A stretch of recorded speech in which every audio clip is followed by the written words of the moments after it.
Satnam Shri Waheguru JIO. ਡੰਡੌਤ ਬੰਦਨ ਨਿਕਬਾਰ, ਸਰਬ ਕਲਾ ਸਮਰੱਥ। ਡੋਲਣ ਤੇ ਰੱਖੋ ਪ੍ਰਭੂ, ਨਾਨਕ ਦੇ ਕਰ ਹੱਥ। ਜੇਤਾ ਜੀਓ ਪਿੰਡ ਸਭ ਤੇਰਾ, ਤੂੰ ਅੰਤਰਜਾਮੀ ਪੁਰਖ ਭਗਵਾਨ। ਦਾਸਨ ਦਾਸ ਕਹੈ ਜਨ ਨਾਨਕ, ਜੇਹਾ ਤੂੰ ਕਰਾਏ ਤੇਹਾ ਹਉ ਕਰੀ ਵਖਿਆਨ। ਸਤਨਾਮ ਸ਼੍ਰੀ ਵਾਹਿਗੁਰੂ ਜੀ। ਗੌੜੀ ਸੁਖਮਨੀ ਮਹੱਲਾ ਪੰਜਵਾ। ਸ਼ਲੋਕ। ਇੱਕ ਓੰਕਾਰ ਸਤਿਗੁਰ ਪ੍ਰਸਾਦ। ਆਦਿ ਗੁਰ ਏ ਨਮਹਿ, ਜੁਗਾਦ ਗੁਰ ਏ ਨਮਹਿ। ਸਤਿਗੁਰ ਏ ਨਮਹਿ, ਸ੍ਰੀ ਗੁਰਦੇਵ ਏ ਨਮਹਿ। ਆਦਿ ਗੁਰ ਏ ਨਮਹਿ। ਵਾਹਿਗੁਰੂ ਜੀ ਕਾ ਖਾਲਸਾ, ਵਾਹਿਗੁਰੂ ਜੀ ਕੀ ਫਤਿਹ। ਗਰੀਬ ਨਵਾਜ ਪਤਿਤ ਪਾਵਨ, ਭਗਤ ਵਸ਼ਲ, ਕਿਰਪਾ ਦੇ ਖਜ਼ਾਨੇ, ਅੰਤਰਜਾਮੀ ਅਕਾਲ ਪੁਰਖ ਵਾਹਿਗੁਰੂ ਜੀ ਦੇ ਸਰਗੁਣ ਸਰੂਪ, ਸਿੱਖ ਧਰਮ ਦੇ ਬਾਨੀ ਸਤਿਗੁਰੂ ਨਾਨਕ ਦੇਵ ਜੀ ਮਹਾਰਾਜ, ਹਜ਼ੂਰ ਦੇ ਦਸਾਂ ਸਰੂਪਾਂ ਦੇ ਆਤਮਿਕ ਗਿਆਨ ਸਰੂਪ, ਸਤਿਗੁਰਾਂ ਦਾ ਹਿਰਦਾ ਸਰੂਪ, ਸ਼ਬਦ ਅਵਤਾਰ, ਜੁਗੋ ਜੁਗ ਅਟਲ ਧੰਨ ਗੁਰੂ ਗ੍ਰੰਥ ਸਾਹਿਬ ਜੀ ਦੀ ਸਾਜੀ ਨਿਵਾਜੀ ਪਰਮ ਸਨਮਾਨਯੋਗ ਗੁਰੂ ਕਾ ਰੂਪ ਖਾਲਸਾ ਸਾਧ ਸੰਗਤ ਜੀਓ। ਸਤਿਗੁਰਾਂ ਦੀ ਕਿਰਪਾ ਨਾਲ ਅਤੇ ਆਪ ਗੁਰੂ ਕੀ ਸੰਗਤ ਦੀ ਅਸੀਸ ਦੁਆਰਾ ਜੋ ਹਜ਼ੂਰ ਦੀ ਸ਼੍ਰੀ ਮੁੱਖ ਵਾਕ ਪਾਵਨ ਪਵਿੱਤਰ ਅੰਮ੍ਰਿਤਮਈ ਧੁਰ ਕੀ ਬਾਣੀ ਅਕਾਲੀ ਬਾਣੀ ਦੀ ਲੜੀਵਾਰ ਕਥਾ ਵਿਚਾਰ ਆਰੰਭ ਹੋਈ ਹੈ। ਸਤਿਗੁਰਾਂ ਦੀ ਕਿਰਪਾ ਨਾਲ ਸ਼੍ਰੀ ਗੁਰੂ ਗ੍ਰੰਥ ਸਾਹਿਬ ਮਹਾਰਾਜ ਦੇ ਪਾਵਨ ਅੰਗ 262 ਉੱਪਰ ਪਹੁੰਚ ਗਈ ਹੈ। ਇਸ ਤੋਂ ਪਹਿਲਾਂ 52 ਅੱਖਰੀ ਬਾਣੀ ਦੀ ਵਿਚਾਰ ਸੰਪੂਰਨ ਹੋਈ ਹੈ। ਹੁਣ ਅੱਗੇ ਜੋ ਸੁਖਮਨੀ ਸਾਹਿਬ ਸਤਿਗੁਰੂ ਅਰਜਨ ਦੇਵ ਜੀ ਮਹਾਰਾਜ ਦੀ ਉਚਾਰਨ ਕੀਤੀ ਬਾਣੀ ਹੈ, ਇਸ ਦੀ ਕਥਾ ਆਰੰਭ ਹੋ ਰਹੀ ਹੈ। ਔਰ ਇਸ ਬਾਣੀ ਦੀ ਉਥਾਨਕਾ ਬਾਰੇ ਕੁਛ ਆਰੰਭਕ ਬੇਨਤੀਆਂ ਪਹਿਲਾਂ ਕਰਾਂ। ਜੋ ਸੰਪਰਦਾਇ ਗਿਆਨੀ ਹਨ ਉਹ ਇਸ ਬਾਣੀ ਦੀ ਉਥਾਨਕਾ ਇੰਝ ਦੱਸਦੇ ਨੇ ਭਈ ਜਿਸ ਵੇਲੇ ਸ਼੍ਰੀ ਗੁਰੂ ਅਰਜਨ ਦੇਵ ਮਹਾਰਾਜ ਜੀ ਨੇ ਰਾਮਸਰ ਸਾਹਿਬ ਤੰਬੂ ਲਗਵਾਇਆ ਹੋਇਆ ਸੀ ਅਤੇ ਉਸ ਵੇਲੇ ਬਾਣੀ ਆਪ ਉਚਾਰਨ ਕਰਕੇ ਔਰ ਪਹਿਲੇ 4 ਸਤਿਗੁਰਾਂ ਦੀ ਬਾਣੀ ਜੋ ਇਕੱਤਰ ਕਰ ਰਹੇ ਸੀ ਭਾਈ ਗੁਰਦਾਸ ਜੀ ਤੋਂ ਲਿਖਵਾ ਰਹੇ ਸਨ। ਉਸ ਵੇਲੇ ਭਾਈ ਗੁਰਦਾਸ ਜੀ, ਬਾਬਾ ਬੁੱਢਾ ਜੀ, ਭਾਈ ਕਲਿਆਣਾ ਜੀ ਆਦਿ ਗੁਰਮੁਖ ਪਿਆਰਿਆਂ ਨੇ ਸਤਿਗੁਰਾਂ ਨੂੰ ਬੇਨਤੀ ਕੀਤੀ ਸੀ ਕਿ ਮਹਾਰਾਜ ਕੋਈ ਐਸੀ ਬਾਣੀ ਉਚਾਰਨ ਕਰੋ ਜਿਹਦੇ ਵਿੱਚ ਸਰਬ ਪੱਖੀ ਗਿਆਨ ਉਪਦੇਸ਼ ਹੋਵੇ। ਔਰ ਕਲਯੁਗ ਦਾ ਭਿਆਨਕ ਸਮਾਂ ਹੈ, ਜ਼ਿਆਦਾ ਚਿਰ ਲੋਕ ਅਸੀਂ ਭਜਨ ਨਹੀਂ ਕਰ ਸਕਦੇ, ਸੰਸਾਰੀ ਲੋਕ ਭਾਵ। ਤਾਂ ਮਹਾਰਾਜ ਜਿਸ ਪਵਿੱਤਰ ਬਾਣੀ ਦੀ ਵਿਚਾਰ ਕਰਕੇ ਭਾਵਨਾ ਨਾਲ ਪੜ੍ਹਨ ਕਰਕੇ ਕਲਿਆਣ ਹੋ ਜਾਏ, ਸਵਾਸ ਸਫਲੇ ਹੋ ਜਾਣ, ਤਾਂ ਫਿਰ ਸਤਿਗੁਰੂ ਮਹਾਰਾਜ ਜੀ ਨੇ ਇਹ ਸੁਖਮਨੀ ਸਾਹਿਬ ਬਾਣੀ ਰਾਮਸਰ ਸਾਹਿਬ ਦੇ ਕੰਢੇ 'ਤੇ ਬਾਬਾ ਦੀਪ ਸਿੰਘ ਸਾਹਿਬ ਸ਼ਹੀਦ ਜੀ ਦਾ ਜਿੱਥੇ ਸਥਾਨ ਬਣਿਆ ਹੋਇਆ ਨੇੜੇ ਹੀ ਰਾਮਸਰ ਸਾਹਿਬ ਹੈ, ਉੱਥੇ ਸਤਿਗੁਰਾਂ ਨੇ ਇਹ ਬਾਣੀ ਉਚਾਰਨ ਕੀਤੀ ਸੀ। ਅਤੇ ਗਿਆਨੀ ਗਿਆਨ ਸਿੰਘ ਜੀ ਨੇ ਲਿਖਿਆ ਹੈ ਕਿ ਸ਼੍ਰੀ ਗੁਰੂ ਅਰਜਨ ਦੇਵ ਜੀ ਜਦੋਂ ਬਾਣੀ ਇੱਥੇ ਉਚਾਰਨ ਕਰਦੇ ਸੀ 16 ਅਸ਼ਟਪਦੀਆਂ ਹੋ ਚੁੱਕੀਆਂ ਸੀ। ਫਿਰ ਸਤਿਗੁਰੂ ਜੀ 62 ਨਗਰੀ ਜਿਹੜੀ ਹੈ ਬਾਠ ਸਾਹਿਬ ਵੀ ਕਹਿੰਦੇ ਨੇ ਗੁਰਦਾਸਪੁਰ ਜ਼ਿਲ੍ਹੇ 'ਚ, ਬਾਬਾ ਸ੍ਰੀ ਚੰਦ ਜੀ ਉੱਥੇ ਨਿਵਾਸ ਰੱਖਦੇ ਸਨ। ਉਹਨਾਂ ਨੂੰ ਮਿਲਣ ਵਾਸਤੇ ਗਏ ਸੀ ਤਾਂ ਉਹਨਾਂ ਨੂੰ ਬੇਨਤੀ ਕੀਤੀ। ਸਤਿਗੁਰੂ ਅਰਜਨ ਦੇਵ ਜੀ ਨੇ ਕਿਹਾ ਕਿ ਬਾਬਾ ਜੀ ਤੁਸੀਂ ਵੀ ਸਤਿਗੁਰੂ ਨਾਨਕ ਦੇਵ ਜੀ ਦੇ ਸਾਹਿਬਜ਼ਾਦੇ ਹੋ, ਕੋਈ ਬਚਨ ਉਚਾਰੋ। ਅਸੀਂ ਬਾਣੀ ਇਕੱਤਰ ਕਰ ਰਹੇ ਹਾਂ, ਲਿਖਵਾ ਰਹੇ ਹਾਂ, ਵਿੱਚ ਤੁਹਾਡਾ ਬਚਨ ਵੀ ਲਿਖਾ ਦਿੱਤਾ ਜਾਏਗਾ।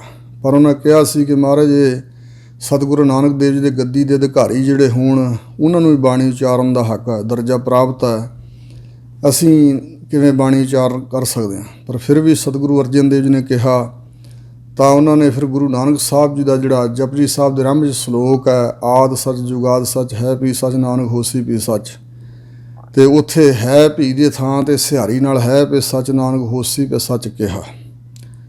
ਅਤੇ ਫਿਰ ਉਸ ਤੋਂ ਅੱਗੇ ਸਤਿਗੁਰਾਂ ਨੇ ਬਾਣੀ ਉਚਾਰਨ ਕੀਤੀ। ਇਹ ਸਤਿਕਾਰ ਦਿੱਤਾ ਬਾਬਾ ਸ੍ਰੀ ਚੰਦ ਜੀ ਨੂੰ ਗਿਆਨੀ ਗਿਆਨ ਸਿੰਘ ਦੇ ਕਹੇ ਅਨੁਸਾਰ, ਇੰਝ ਬਚਨ ਹੈ। ਪਰ ਗੁਰਪ੍ਰਤਾਪ ਸੂਰਜ ਗ੍ਰੰਥ ਵਿੱਚ ਇੰਝ ਲਿਖਿਆ ਹੈ ਕਿ ਸਾਰੀ ਬਾਣੀ ਰਾਮਸਰ ਸਾਹਿਬ ਦੇ ਕਿਨਾਰੇ ਹੀ ਇਹ ਸੁਖਮਨੀ ਸਾਹਿਬ ਉਚਾਰਨ ਕੀਤੀ ਗਈ ਹੈ। ਤੇ ਸੰਪਰਦਾ 'ਚ ਇੰਝ ਮੰਨਿਆ ਜਾਂਦਾ ਕਿ ਇੱਥੇ ਅੰਮ੍ਰਿਤਸਰ ਸਾਹਿਬ ਭਾਈ ਬਾਬਾ ਸ੍ਰੀ ਚੰਦ ਜੀ ਜਿਹੜੇ ਸੀ ਉਹ ਆਏ ਸਨ, ਤੇ ਸਤਿਗੁਰਾਂ ਨੇ ਇਸ ਤਰ੍ਹਾਂ ਉਹਨਾਂ ਨੂੰ ਕਿਹਾ ਤੇ ਉਹਨਾਂ ਨੇ ਇਹ ਸ਼ਲੋਕ ਗੁਰੂ ਨਾਨਕ ਸਾਹਿਬ ਦਾ ਦੁਹਰਾਇਆ ਸੀ, ਉਚਾਰਨ ਕੀਤਾ। ਜਿਵੇਂ ਉਹਨਾਂ ਦੇ ਮੁਖ ਤੋਂ ਨਿਕਲਿਆ ਉਵੇਂ ਸਤਿਗੁਰਾਂ ਨੇ ਲਿਖਵਾਤਾ। ਤੇ ਸਾਰੇ ਨਹੀਂ ਇਸ ਗੱਲ ਨੂੰ ਮੰਨਦੇ। ਔਰ ਇੱਕ ਹੋਰ ਗੱਲ ਵੀ ਬੇਨਤੀ ਕਰਦੇ ਹਾਂ, ਇਸ ਗੱਲ ਦਾ ਆਧਾਰ ਬਣਾ ਕੇ ਜਿਹੜੇ ਉਦਾਸੀ ਮਤ ਨਾਲ ਸੰਬੰਧਿਤ ਇੱਕ ਹਰਨਾਮ ਦਾਸ ਜੀ ਸਾਧ ਵੇਲੇ ਵਾਲੇ ਹੋਏ ਆ ਪੁਰਾਣੇ ਸਮੇਂ 'ਚ, ਉਹਨਾਂ ਨੇ ਇੱਕ ਕਿਤਾਬ ਲਿਖੀ ਹੈ ਸੁਖਮਨੀ ਸਾਹਿਬ ਦਾ ਮਹਾਤਮ। ਔਰ ਉਹਦੇ ਵਿੱਚ ਉਸਨੇ ਹਰਨਾਮ ਦਾਸ ਜੀ ਨੇ, ਜਿਹੜਾ ਉਦਾਸੀ ਮਤ ਨਾਲ ਸੰਬੰਧ ਰੱਖਦਾ ਸੀ, ਬਾਬਾ ਸ੍ਰੀ ਚੰਦ ਜੀ ਨੂੰ ਵੱਡੇ ਦਰਸਾਉਣ ਵਾਸਤੇ, ਗੁਰੂ ਅਰਜਨ ਦੇਵ ਜੀ ਨੂੰ ਨੀਵਾਂ ਦਰਸਾਉਣ ਵਾਸਤੇ ਤੇ ਆਪਣੇ ਮਤ ਨੂੰ ਉੱਚਾ ਦੱਸਣ ਵਾਸਤੇ ਜਿਹੜੇ ਆਪਣੇ ਹਿਰਦੇ ਦੀ ਨਿੰਦਾ ਹੈ ਉਹ ਬਾਬਾ ਸ੍ਰੀ ਚੰਦ ਜੀ ਦੇ ਮੁੱਖ 'ਚ ਪਾ ਕੇ ਉਹ ਲਿਖ ਦਿੱਤੀ ਉਸ ਪੁਸਤਕ ਵਿੱਚ। ਪਰ ਜਦੋਂ ਗੁਰੂ ਅੰਗਦ ਦੇਵ ਜੀ ਨੂੰ ਗੁਰੂ ਨਾਨਕ ਸਾਹਿਬ ਨੇ ਗੁਰਿਆਈ ਦਿੱਤੀ ਹੈ ਤਾਂ ਬਾਬਾ ਸ੍ਰੀ ਚੰਦ ਨੂੰ ਹਜ਼ੂਰ ਨੇ ਹੁਕਮ ਕੀਤਾ ਸੀ ਮੱਥਾ ਟੇਕੋ, ਤਾਂ ਉਹਨਾਂ ਨੇ ਗੁਰੂ ਅੰਗਦ ਦੇਵ ਜੀ ਦੇ ਖਿਲਾਫ ਬਚਨ ਕਹੇ ਸਨ, ਕਰਾੜ ਤੇ ਹੋਰ ਕੋਹੜੀ ਲਫ਼ਜ਼ ਆਦਿਕ ਗਲਤ ਲਫ਼ਜ਼ ਬੋਲੇ ਸਨ। ਤੇ ਇਹ ਅਖੇ ਅਸਰ ਰਿਹਾ ਪੰਜਵੇਂ ਪਾਤਸ਼ਾਹ ਤੱਕ। ਫਿਰ ਪੰਜਵੇਂ ਪਾਤਸ਼ਾਹ ਨੂੰ ਬਾਣੀ ਨਹੀਂ ਸੀ ਅੱਗੇ ਫੁਰਦੀ, ਤਾਂ ਬਾਬਾ ਸ੍ਰੀ ਚੰਦ ਜੀ ਕੋਲ ਗਏ ਸੀ। ਫਿਰ ਉਹਨਾਂ ਨੇ ਅਗਲੀਆਂ 8 ਅਸ਼ਟਪਦੀਆਂ ਜਿਹੜੀਆਂ ਸੁਖਮਨੀ ਸਾਹਿਬ ਦੀਆਂ ਇਹ ਉਚਾਰਨ ਕੀਤੀਆਂ। 16 ਗੁਰੂ ਅਰਜਨ ਦੇਵ ਜੀ ਦੀਆਂ। ਹੁਣ ਉਹਦੇ ਇਸ ਵਚਨ ਦੇ ਵਿੱਚੋਂ ਹੀ ਪ੍ਰਸ਼ਨ ਨਿਕਲਦਾ ਵੀ ਜੇ ਬਾਬਾ ਸ੍ਰੀ ਚੰਦ ਜੀ ਨੇ ਗੁਰੂ ਅੰਗਦ ਦੇਵ ਜੀ ਨੂੰ ਇਹੋ ਜਿਹੇ ਵਚਨ ਕਰ ਦਿੱਤੇ ਸੀ ਜਿਨ੍ਹਾਂ ਦਾ ਅਸਰ ਹੋਇਆ, ਤੇ ਫਿਰ ਗੁਰੂ ਅੰਗਦ ਸਾਹਿਬ ਤੋਂ ਲੈ ਕੇ ਪੰਜਵੇਂ ਪਾਤਸ਼ਾਹ ਤੱਕ ਬਾਣੀ ਕਿੱਦਾਂ ਫੁਰਦੀ ਰਹੀ, ਤੇ ਫਿਰ ਹਟ ਕਿਉਂ ਗਈ, ਰੁਕ ਕਿਉਂ ਗਈ, ਗੁਰੂ ਅਰਜਨ ਦੇਵ ਜੀ ਨੇ ਬਾਣੀ ਫੁਰਨੋਂ ਕਿਉਂ ਰੁਕ ਗਈ। ਇਹ ਨਿੰਦਿਆ ਵਾਲੇ ਵਚਨ ਐਸੇ ਕੁਝ ਲੋਕਾਂ ਨੇ ਲਿਖ ਦਿੱਤੇ ਹਨ। ਉਹ ਪ੍ਰਚਲਿਤ ਵੀ ਲੋਕਾਂ 'ਚ ਹੋਏ ਜਿਹੜੇ ਕੁਝ ਸਿੱਖ ਪੰਥ ਦੀ ਜਿਹੜੀ ਮਰਜ਼ਾਦਾ ਇਹਨੂੰ ਧਾਰਨ ਨਹੀਂ ਆਪ ਕਰ ਸਕਦੇ, ਅੰਮ੍ਰਿਤ ਨਹੀਂ ਛਕ ਸਕਦੇ, ਸਿੰਘ ਨਹੀਂ ਸੱਜ ਸਕਦੇ, ਤੇ ਉਹ ਇਸ ਤਰ੍ਹਾਂ ਦਾ ਕੁਛ ਬੋਲੀ ਗਏ, ਪ੍ਰਚਾਰੀ ਗਏ। ਉਸ ਕਿਤਾਬ ਨੂੰ ਆਧਾਰ ਬਣਾ ਕੇ ਐਸਾ ਵੀ ਕੁਛ ਨਹੀਂ ਹੋਇਆ ਹੈ। ਬਾਣੀ ਸਤਿਗੁਰਾਂ ਦੀ ਮੁੱਖ ਵਾਕ ਹੈ। ਇੰਝ ਹੋ ਸਕਦਾ ਵੀ ਬਾਬਾ ਸ੍ਰੀ ਚੰਦ ਜੀ ਨੂੰ ਸਨਮਾਨ ਸਤਿਗੁਰਾਂ ਦਿੱਤਾ ਹੋਵੇ ਤੇ ਉਹਨਾਂ ਨੇ ਇਹ ਸ਼ਲੋਕ ਗੁਰੂ ਨਾਨਕ ਸਾਹਿਬ ਦਾ ਇਹ ਸ਼ਲੋਕ ਉਚਾਰਨ ਕੀਤਾ ਹੋਵੇ, ਦੁਬਾਰਾ ਸਤਿਗੁਰਾਂ ਨੇ ਜੇ ਲਿਖਵਾਤਾ ਹੋਵੇ, ਚਾਹੇ ਕੁਛ ਵੀ ਹੋਵੇ। ਅਸੀਂ ਸਾਰੀ ਗੁਰੂ ਗ੍ਰੰਥ ਸਾਹਿਬ ਦੀ ਬਾਣੀ ਸਤਿਗੁਰਾਂ ਦੀ ਸ਼੍ਰੀ ਮੁੱਖ ਵਾਕ ਮੰਨਦੇ ਹਾਂ, ਔਰ ਸਤਿਗੁਰਾਂ ਦੇ ਤੁੱਲ ਕਿਸੇ ਹੋਰ ਨੂੰ ਅਸੀਂ ਨਹੀਂ ਮੰਨ ਸਕਦੇ। ਸਤਿਕਾਰ ਬਾਬਾ ਸ੍ਰੀ ਚੰਦ ਜੀ ਨੂੰ ਅਸੀਂ ਪੂਰਨ ਤੌਰ 'ਤੇ ਦਿੰਦੇ ਹਾਂ, ਸਾਡੇ ਨਾਲੋਂ ਕਿਤੇ ਉੱਚੇ, ਕਿਉਂਕਿ ਗੁਰੂ ਨਾਨਕ ਸਾਹਿਬ ਦੇ ਉਹ ਸਾਹਿਬਜ਼ਾਦੇ ਹਨ। ਪਰ ਗੁਰੂ ਨਾਨਕ ਸਾਹਿਬ ਦੀ ਗੱਦੀ ਦੇ ਵਾਰਸ ਸਤਿਗੁਰਾਂ ਦੇ ਤੁੱਲ ਬਾਬਾ ਸ੍ਰੀ ਚੰਦ ਜੀ ਨੂੰ ਨਹੀਂ ਮੰਨਿਆ ਜਾ ਸਕਦਾ, ਸਤਿਕਾਰ ਦਿੱਤਾ ਜਾ ਸਕਦਾ ਹੈ, ਕਿਉਂਕਿ ਸਾਡੇ ਨਾਲੋਂ ਤਾਂ ਬਹੁਤ ਉੱਚੇ ਨੇ। ਔਰ ਸਤਿਕਾਰ ਗੁਰੂ ਸਾਹਿਬਾਨ ਵੀ ਦਿੰਦੇ ਰਹੇ ਨੇ ਬਾਬਾ ਸ੍ਰੀ ਚੰਦ ਜੀ ਨੂੰ। ਜਿਵੇਂ ਗੁਰੂ ਰਾਮਦਾਸ ਮਹਾਰਾਜ ਜੀ ਨੂੰ ਜਿਸ ਵੇਲੇ ਮਿਲਣ ਆਏ ਸੀ ਬਾਬਾ ਸ੍ਰੀ ਚੰਦ ਜੀ, ਤਾਂ ਉਸ ਵੇਲੇ ਸਤਿਗੁਰੂ ਰਾਮਦਾਸ ਮਹਾਰਾਜ ਅੱਗੋਂ ਦੀ ਹੋਏ ਸੀ ਸਤਿਕਾਰ ਕਰਨ ਲਈ। ਤਾਂ ਉਹਨਾਂ ਪ੍ਰਸ਼ਨ ਕੀਤਾ ਕਿ ਤੁਸੀਂ ਇੰਨਾ ਲੰਮਾ ਦਾੜਾ ਕਿਉਂ ਵਧਾਇਆ ਹੋਇਆ। ਤਾਂ ਗੁਰੂ ਰਾਮਦਾਸ ਮਹਾਰਾਜ ਦੋਵਾਂ ਹੱਥਾਂ ਨਾਲ ਦਾੜਾ ਫੜ ਕੇ ਕਹਿਣ ਲੱਗੇ, ਆਪ ਜੈਸੇ ਮਹਾਂਪੁਰਸ਼ਾਂ ਦੇ, ਗੁਰੂ ਕੇ ਸਾਹਿਬਜ਼ਾਦਿਆਂ ਦੇ ਚਰਨ ਝਾੜਨ ਵਾਸਤੇ ਦਾੜਾ ਵਧਾਇਆ ਜੀ। ਤਾਂ ਫਿਰ ਉੱਥੇ ਬਚਨ ਲਿਖੇ ਹਨ, ਦੇਖ ਨਿਮਰਤਾ ਗੁਰੂ ਕੀ ਸ੍ਰੀ ਚੰਦ ਭਏ ਪ੍ਰਸੰਨ, ਅੰਗਦ ਲੀਨੀ ਸੇਵ ਕਰ ਤੁਮਰੋ ਪ੍ਰੇਮ ਅਨੰਨ। ਸੋ ਇਸ ਪ੍ਰਕਾਰ ਦੇ ਬਚਨ ਬਾਬਾ ਸ੍ਰੀ ਚੰਦ ਜੀ ਨੇ ਗੁਰੂ ਰਾਮਦਾਸ ਮਹਾਰਾਜ ਬਾਰੇ ਕਹੇ ਸੀ। ਤੁਮਰੀ ਮਹਿਮਾ ਅਦਕ ਹੈ ਕਹੀਐ ਕਾਏ ਬਨਾਏ, ਤੁਮਰੇ ਸਰ ਮੈਂ ਜੋ ਮੱਜੈ ਪਾਪੀ ਭੀਗਤ ਪਾਹੇ। ਇਹ ਗੁਰਪ੍ਰਤਾਪ ਵਿੱਚ ਬਚਨ ਲਿਖੇ ਹੋਏ ਨੇ। ਸਨਮਾਨ ਕਰਨਾ ਇੱਕ ਵੱਖਰੀ ਚੀਜ਼ ਹੈ, ਨਿੰਦਾ ਨਹੀਂ ਕੀਤੀ ਜਾ ਸਕਦੀ ਬਾਬਾ ਸ੍ਰੀ ਚੰਦ ਜੀ ਦੀ, ਪਰ ਸਤਿਗੁਰਾਂ ਦੇ ਤੁੱਲ ਨਹੀਂ। ਕਿਉਂਕਿ ਜਿਵੇਂ ਬਾਬਾ ਬੁੱਢਾ ਜੀ ਬੜੇ ਮਹਾਨ ਮਹਾਂਪੁਰਸ਼ ਹੋਏ ਨੇ, ਸਿੱਖੀ ਦੀ ਹੱਦ ਮੰਨੇ ਗਏ ਨੇ, ਪਰ ਸਤਿਗੁਰਾਂ ਨਾਲੋਂ ਜ਼ਿਆਦਾ ਸਨਮਾਨ ਜਾਂ ਉਹਨਾਂ ਦਾ ਸਤਿਕਾਰ ਕਰਦਿਆਂ ਗੁਰੂ ਸਾਹਿਬਾਨਾਂ ਦੀ ਨਿੰਦਾ ਕਰਨੀ, ਸਤਿਗੁਰਾਂ ਨੂੰ ਨੀਵੇਂ ਦਰਸਾਉਣਾ, ਇਹ ਮੂਰਖਤਾ ਹੈ। ਇਸ ਪ੍ਰਕਾਰ ਦੇ ਮੂਰਖ ਲੋਕ ਵੀ ਪੈਦਾ ਹੋਏ ਨੇ, ਪਹਿਲਾਂ ਤੋਂ ਚਲੇ ਆ ਰਹੇ ਨੇ। ਸਤਿਗੁਰੂ ਸੱਚੇ ਪਾਤਸ਼ਾਹ ਕਿਰਪਾ ਕਰਨ। ਜਿਵੇਂ ਅੱਜ ਵੀ ਕਈ ਮੂਰਖ ਲੋਕ ਕਹੀ ਜਾਂਦੇ ਨੇ ਗੁਰੂ ਸਾਹਿਬਾਨ ਆਮ ਮਨੁੱਖ ਸਨ, ਸਾਡੇ ਵਰਗੇ ਹੀ ਸਨ। ਬਾਣੀ ਜਦੋਂ ਉਚਾਰਦੇ ਸੀ ਉਹ ਬਾਣੀ ਤਾਂ ਮਹਾਨ ਹੈ, ਪਰ ਆਮ ਜੀਵਨ ਵਿੱਚ ਉਹਨਾਂ ਕੋਲੋਂ ਗਲਤੀਆਂ ਹੋਈਆਂ। ਕਈ ਮੂਰਖ ਲੋਕ ਇਹੋ ਜਿਹੇ ਬਚਨ ਬੋਲ ਰਹੇ ਨੇ, ਕੁਬਚਨ ਬੋਲ ਰਹੇ ਨੇ। ਸਤਿਗੁਰੂ ਕਿਰਪਾ ਕਰਨ। ਇਹ ਸੁਖਮਨੀ ਸਾਹਿਬ ਬਾਣੀ ਜਿਹਦੇ ਵਿੱਚ 24 ਸ਼ਲੋਕ ਹਨ ਅਤੇ 24 ਅਸ਼ਟਪਦੀਆਂ ਹਨ। ਹਰ ਇੱਕ ਅਸ਼ਟਪਦੀ ਦੇ ਨਾਲ ਇੱਕ ਸ਼ਲੋਕ ਹੈ। ਸ਼ਲੋਕ ਦੇ ਅੰਦਰ ਮੂਲ ਭਾਵ ਹੈ ਅਤੇ ਅਸ਼ਟਪਦੀ ਦੇ ਅੰਦਰ 8-8 ਪਦਿਆਂ ਦੇ ਵਿੱਚ ਉਸ ਦੀ ਵਿਆਖਿਆ ਹੈ। ਇਹਨੂੰ ਸਤਿਗੁਰੂ ਮਹਾਰਾਜ ਜੀ ਨੇ ਇਸ ਨਿਯਮਾਵਲੀ 'ਚ ਬਾਣੀ ਉਚਾਰਨ ਕੀਤੀ ਹੈ। ਗੌੜੀ ਸੁਖਮਨੀ ਮਹੱਲਾ 5ਵਾਂ ਸ਼ਲੋਕ। ਗੌੜੀ ਰਾਗਣੀ ਹੈ, ਸੁਖ ਮਨੀ। ਸੋ ਸੁੱਖਾਂ ਦੀ ਮਣੀ, ਸੁੱਖਾਂ ਦੀ ਮਣੀ ਮਤਲਬ ਜਿਸ ਮਣੀ ਵਿੱਚੋਂ ਸੁਖ ਪ੍ਰਾਪਤ ਹੁੰਦਾ ਨੇ, ਐਸੀ ਮਣੀ। ਜਾਂ ਇੰਜ ਵੀ ਅਰਥ ਵਿਦਵਾਨਾਂ ਕੀਤਾ ਸੁਖਮਨੀ, ਸੁਖ ਮਨ ਈ, ਮਨ ਦੇ ਤਾਈਂ ਸੁਖ ਦੇਣ ਵਾਲੀ। ਮਹੱਲਾ ਪੰਜਵਾਂ, ਪੰਜਵੇਂ ਪਾਤਸ਼ਾਹ ਸਤਿਗੁਰੂ ਅਰਜਨ ਦੇਵ ਜੀ ਦੀ ਉਚਾਰਨ ਕੀਤੀ ਇਹ ਬਾਣੀ ਹੈ। ਸ਼ਲੋਕ। ਮੂਲ ਭਾਵ ਹੈ ਪਹਿਲੀ ਅਸ਼ਟਪਦੀ ਦਾ, ਸਵੈ ਸਰੂਪ ਰੂਪੀ ਲੋਕ ਦੀ ਪ੍ਰਾਪਤੀ ਕਰਾਉਣ ਵਾਲੇ ਪਵਿੱਤਰ ਬਚਨ। ਇੱਥੇ ਵੀ ਬੇਨਤੀ ਕਰਦੇ ਹਾਂ ਕਿ ਜਦੋਂ ਸ੍ਰੀ ਗੁਰੂ ਗ੍ਰੰਥ ਸਾਹਿਬ ਮਹਾਰਾਜ ਦੀ ਪਾਵਨ ਬਾਣੀ ਦੇ ਮੰਗਲ ਬਦਲੇ ਸੀ ਕੁਝ ਸੱਜਣਾ ਵੱਲੋਂ, ਇਹ ਖਿਆਲ ਕਰਕੇ ਭਈ ਤਰਤੀਬ ਇੱਕੋ ਜਿਹੀ ਹੋਣੀ ਚਾਹੀਦੀ ਹੈ। ਜਿਵੇਂ ਇੱਕ ਓੰਕਾਰ ਸਤਿਗੁਰ ਪ੍ਰਸਾਦ, ਰਾਮਕਲੀ ਮਹੱਲਾ ਤੀਜਾ ਆਨੰਦ, ਇੱਕ ਓੰਕਾਰ ਸਤਿਗੁਰ ਪ੍ਰਸਾਦ ਉੱਪਰ ਕਰ ਦਈਏ, ਬਾਕੀ ਜਿਹੜਾ ਕਿਸੇ ਬਾਣੀ ਦਾ ਸਿਰਲੇਖ ਹੈ ਉਹ ਥੱਲੇ ਕੀਤਾ ਜਾਏ। ਇਸ ਤਰ੍ਹਾਂ ਸਰੂਪ ਦੁਬਾਰਾ ਜਿਹੜੇ ਸੀ ਛਪਾਉਣ ਦੀ ਤਿਆਰੀ ਕੀਤੀ ਗਈ ਸੀ। ਫਿਰ ਜਿਹੜਾ ਸੰਤ ਸਮਾਜ ਸੀ ਉਹ ਸਾਰਾ ਇੱਕ ਪਾਸੇ ਸੀ ਵੀ ਇੰਜ ਨਹੀਂ ਹੋਣਾ ਚਾਹੀਦਾ। ਸਤਿਗੁਰਾਂ ਦੀ ਮੁੱਖ ਵਾਕ ਬਾਣੀ ਜਿਵੇਂ ਆਪ ਭਾਈ ਗੁਰਦਾਸ ਜੀ ਤੋਂ ਲਿਖਵਾਈ ਹੈ, ਜਿਉਂ ਕਿ ਤਿਉਂ ਰਹਿਣੀ ਚਾਹੀਦੀ ਹੈ। ਕੋਈ ਤਬਦੀਲੀ ਕਰਨ ਦਾ ਕਿਸੇ ਨੂੰ ਹੱਕ ਨਹੀਂ। ਅੱਜ ਤੁਸੀਂ ਤਬਦੀਲੀ ਕੀਤੀ, ਕੱਲ੍ਹ ਨੂੰ ਕੋਈ ਹੋਰ ਆਪਣੀ ਦਲੀਲ ਪੇਸ਼ ਕਰਕੇ ਤਬਦੀਲੀ ਕਰਨ ਦਾ ਯਤਨ ਕਰੇਗਾ ਤਾਂ ਬੜਾ ਵੱਡਾ ਮੋਰਚਾ ਲਾ ਕੇ ਤੇ ਫਿਰ ਮਸਾਂ ਸਹਿਮਤੀ ਹੋਈ ਸੀ ਕਿ ਜਿਵੇਂ ਪਹਿਲਾਂ ਸਤਿਗੁਰਾਂ ਦੀ ਬਾਣੀ ਦੇ ਸਰੂਪ ਛਪੇ ਹੋਏ ਨੇ ਉਸੇ ਤਰ੍ਹਾਂ ਹੀ ਛਪਾਏ ਜਾਣਗੇ। ਇਹ ਬੜਾ ਵੱਡਾ ਯੋਗਦਾਨ ਸੰਤ ਜਰਨੈਲ ਸਿੰਘ, ਸੰਤ ਕਰਤਾਰ ਸਿੰਘ ਖਾਲਸਾ ਪਿੰਡਰਾਂ ਵਾਲਿਆਂ ਦਾ ਸੀ ਇਸ ਕੰਮ ਵਿੱਚ। ਔਰ ਸੰਤ ਗੁਰਬਚਨ ਸਿੰਘ ਜੀ ਨੇ ਡਿਊਟੀ ਲਾਈ ਸੀ ਆਪਣੇ ਵਿਦਿਆਰਥੀ ਦੋ ਸਿੰਘਾਂ ਦੀ, ਸੰਤ ਕਰਤਾਰ ਸਿੰਘ ਜੀ, ਸੰਤ ਜਰਨੈਲ ਸਿੰਘ ਜੀ, ਅਤੇ ਇਹਨਾਂ ਨੇ ਆ ਕੇ ਅੰਮ੍ਰਿਤਸਰ ਸਾਹਿਬ ਇਹ ਬੜਾ ਵੱਡਾ ਕਾਰਜ ਕੀਤਾ ਸੀ। ਇਸ ਸੇਵਾ ਤੋਂ ਬੜੇ ਪ੍ਰਸੰਨ ਵੀ ਹੋਏ ਸੀ ਸੰਤ ਗੁਰਬਚਨ ਸਿੰਘ ਖਾਲਸਾ ਜੀ। ਰਹੋ ਵਿਚਾਰ। ਹਜ਼ੂਰ ਉਚਾਰਨ ਕਰਦੇ ਨੇ ਇੱਕ ਓੰਕਾਰ ਸਤਿਗੁਰ ਪ੍ਰਸਾਦ। ਇਹ ਸ਼੍ਰੀ ਗੁਰੂ ਗ੍ਰੰਥ ਸਾਹਿਬ ਦੇ ਅੰਦਰ ਬੀਜ ਰੂਪ ਮੰਗਲ ਹੈ। ਇੱਕੋ ਇੱਕ ਅਦਵੈਤ ਸਰੂਪ ਵਾਹਿਗੁਰੂ ਪਰਮਾਤਮਾ ਓੰਕਾਰ ਸਭਨਾਂ ਦਾ ਪ੍ਰਕਾਸ਼ ਤੇ ਸਾਰੀ ਕੁਦਰਤ ਵਿੱਚ ਵਿਆਪਕ। ਸਤਿਗੁਰ ਪ੍ਰਸਾਦ ਸਤ ਚੇਤਨ ਆਨੰਦ ਸਰੂਪ ਹੈ। ਸਤਿਗੁਰਾਂ ਦੀ ਪ੍ਰਸਾਦ ਕਿਰਪਾ ਨਾਲ ਮਿਲਦਾ ਹੈ। ਆਦ ਗੁਰ ਏ ਨਮଃ। ਆਦ ਵਾਹਿਗੁਰੂ ਜੋ ਪਰਮਾਤਮਾ ਹੈ, ਗੁਰ ਜੋ ਪੂਜਨੀਕ ਹੈ ਪਰਮਾਤਮਾ ਵਾਹਿਗੁਰੂ ਸਭਨਾਂ ਦੀ ਆਦ, ਸਾਰੀ ਸ੍ਰਿਸ਼ਟੀ ਦਾ ਆਦ ਮੁੱਢ ਰੂਪ ਜਿਹੜਾ ਗੁਰੂ ਪੂਜਨੀਕ ਹੈ, ਗੁਰ ਚੇਤਨ ਸਰੂਪ ਹੈ, ਅਗਿਆਨ ਦੇ ਹਨੇਰੇ ਨੂੰ ਮੇਟ ਕੇ ਗਿਆਨ ਦਾ ਪ੍ਰਕਾਸ਼ ਕਰਨ ਵਾਲਾ, ਉਹਦੇ ਤਾਈਂ ਨਮਸਕਾਰ ਹੈ। ਜੁਗਾਦ ਗੁਰ ਏ ਨਮଃ। ਅਤੇ ਜੁਗਾਂ ਆਦਿਕਾਂ ਦੇ ਆਰੰਭ ਵਿੱਚ ਵੀ ਹੈ। ਹਰ ਇੱਕ ਯੁੱਗ ਦਾ ਆਦ ਰੂਪ ਹੈ ਪਰਮੇਸ਼ਰ, ਭਾਵ ਹਰ ਇੱਕ ਯੁੱਗ ਦੇ ਆਦ ਮੁੱਢ ਵਿੱਚ ਵੀ ਉਹੀ ਹੈ। ਗੁਰ ਪੂਜਨੀਕ, ਗੁਰ ਚੇਤਨ ਸਰੂਪ, ਗੁਰ ਵੱਡਾ, ਉਹਦੇ ਤਾਈਂ ਨਮਸਕਾਰ ਹੈ। ਔਰ ਇਸੇ ਤਰ੍ਹਾਂ ਆਦ ਗੁਰੂ ਸ਼੍ਰੀ ਗੁਰੂ ਨਾਨਕ ਦੇਵ ਮਹਾਰਾਜ ਜੀ, ਸਿੱਖ ਕੌਮ ਦੇ ਪਹਿਲੇ ਗੁਰੂ ਸਤਿਗੁਰੂ ਨਾਨਕ ਦੇਵ ਜੀ ਆਦ ਗੁਰੂ ਕਿਹਾ ਜਾਂਦਾ ਉਹਨਾਂ ਨੂੰ। ਆਦ ਸਤਿਗੁਰੂ ਸ਼੍ਰੀ ਗੁਰੂ ਨਾਨਕ ਦੇਵ ਮਹਾਰਾਜ ਜੀ ਦੇ ਤਾਈਂ ਨਮਸਕਾਰ ਹੈ। ਅਤੇ ਜੁਗਾਦ ਗੁਰ ਏ ਨਮଃ। ਜਿਹੜੇ ਦੋ ਗੁਰੂ ਸਾਹਿਬ ਹੋਏ ਨੇ, ਗੁਰੂ ਅਮਰਦਾਸ ਅਤੇ ਗੁਰੂ ਰਾਮਦਾਸ, ਉਹਨਾਂ ਦੋ ਸਤਿਗੁਰਾਂ ਦੇ, ਕਿਉਂਕਿ ਯੁੱਗ ਨਾਮ ਦੋ ਦਾ ਹੈ, ਦੋਵਾਂ ਸਤਿਗੁਰਾਂ ਦੇ ਆਦ ਭਾਵ ਸ਼੍ਰੀ ਗੁਰੂ ਅੰਗਦ ਦੇਵ ਮਹਾਰਾਜ ਜੀ ਦੇ ਤਾਈਂ ਨਮਸਕਾਰ ਹੈ। ਅਤੇ ਜਿਹੜਾ ਆਪਣੇ ਗੁਰੂ ਦਾ ਗੁਰੂ ਹੋਵੇ ਉਹਨੂੰ ਸਤਿਗੁਰੂ ਕਿਹਾ ਜਾਂਦਾ ਹੈ। ਸਤਿਗੁਰੂ ਅਮਰਦਾਸ ਮਹਾਰਾਜ ਦੇ ਤਾਈਂ ਨਮਸਕਾਰ ਹੈ। ਅਤੇ ਸ਼੍ਰੀ ਗੁਰਦੇਵ ਏ ਨਮঃ। ਸ਼੍ਰੀ ਸ਼੍ਰੋਮਣੀ ਗੁਰ ਪੂਜਨੀਕ ਦੇਵ ਪ੍ਰਕਾਸ਼ ਰੂਪ ਜਿਹੜੇ ਸਤਿਗੁਰੂ ਰਾਮਦਾਸ ਹਨ ਸਾਡੇ, ਉਹਨਾਂ ਦੇ ਤਾਈਂ ਨਮਸਕਾਰ ਹੈ। ਅਸ਼ਟਪਦੀ 8 ਪਦ ਹੋਣ, ਜਿਹੜੀ ਜਿਸ ਬਾਣੀ ਦੇ 8 ਪਦ ਹੋਣ ਜਿਹਨਾਂ ਸ਼ਬਦਾਂ ਦੇ, ਉਹ ਸਤਿਗੁਰੂ ਮਹਾਰਾਜ ਅਸ਼ਟਪਦੀ ਉਚਾਰਨ ਕਰਦੇ ਨੇ। ਸਿਮਰਾਓ ਸਿਮਰ ਸਿਮਰ ਸੁਖ ਪਾਵੋ।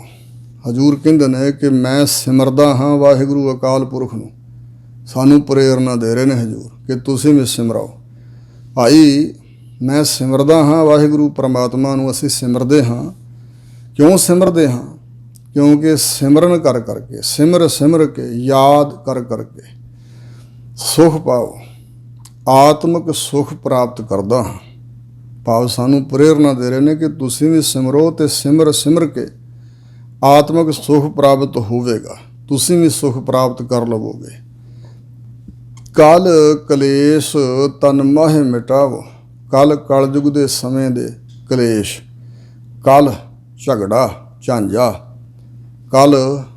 ਕਾਲੇ ਜਿਹੜੇ ਕਲੇਸ਼ ਨੇ ਨਾ, ਮਨ ਦੇ ਤਾਈਂ ਕਲਪਨਾ 'ਚ ਪਾਉਣ ਵਾਲੇ, ਤਪਾਉਣ ਵਾਲੇ ਕਲੇਸ਼। ਵੈਸੇ ਹਿਰਦੇ ਦੇ ਕਲੇਸ਼ 5 ਮੰਨੇ ਨੇ। ਰਾਗ, ਦਵੈਸ਼, ਅਭਿਨਵੇਸ਼, ਅਵਿਦਿਆ ਤੇ ਅਸਮਤਾ। ਇਹ ਜਿਹੜੇ ਕਲੇਸ਼ ਨੇ ਇਹ ਤਨ ਦੇ ਅੰਦਰ ਹਨ, ਮਨ ਦੇ ਅੰਦਰ ਹਨ ਅਸਲ ਵਿੱਚ, ਤੇ ਇਸ ਕਰਕੇ ਇੰਦਰੀਆਂ ਨੂੰ ਵੀ ਸਰੀਰ ਨੂੰ ਵੀ ਤਪਾਉਂਦੇ ਨੇ। ਮਨ ਹੀ ਤਪਦਾ ਅੰਦਰੋਂ, ਤੇ ਮਨ ਦੇ ਨਾਲ ਤਨ ਮਾਤਰ ਜਿਹੜੇ ਇੰਦਰੀ ਹਨ ਉਹ ਵੀ ਤਪਦੇ ਨੇ। ਇਹਨਾਂ ਦੇ ਅੰਦਰ ਜਿਹੜਾ ਕਲ ਕਲੇਸ਼ ਪਿਆ ਹੋਇਆ, ਝਗੜਾ ਝਾਂਜਾ, ਸੰਤਾਪ, ਦੁੱਖ ਕਲੇਸ਼, ਉਹ ਮੈਂ ਮਿਟਾਉਂਦਾ ਹਾਂ ਵਾਹਿਗੁਰੂ ਦਾ ਸਿਮਰਨ ਕਰ ਕਰਕੇ। ਜਦੋਂ ਆਤਮਿਕ ਸੁੱਖ ਦੀ ਪ੍ਰਾਪਤੀ ਹੋਏ ਉਦੋਂ ਇਹ ਜਿਹੜੇ ਕਲ ਕਲੇਸ਼ ਹਨ ਅੰਦਰ ਵਸਦੇ ਹੋਏ ਇਹ ਨਹੀਂ ਰਹਿ ਜਾਂਦੇ। ਸਿਮਰਾਓ ਜਾਸ ਬਿਸੰਪਰ ਇੱਕ ਹੈ। ਉਸ ਪਰਮਾਤਮਾ ਦਾ ਮੈਂ ਜਾਸ ਜਸ ਜਿਹੜਾ ਹੈ ਉਹ ਸਿਮਰਦਾ ਚੇਤੇ ਕਰਦਾ ਹਾਂ, ਮਨ ਹੀ ਮਨ ਅੰਦਰ। ਬਿਸੰਪਰ ਇੱਕ ਹੈ।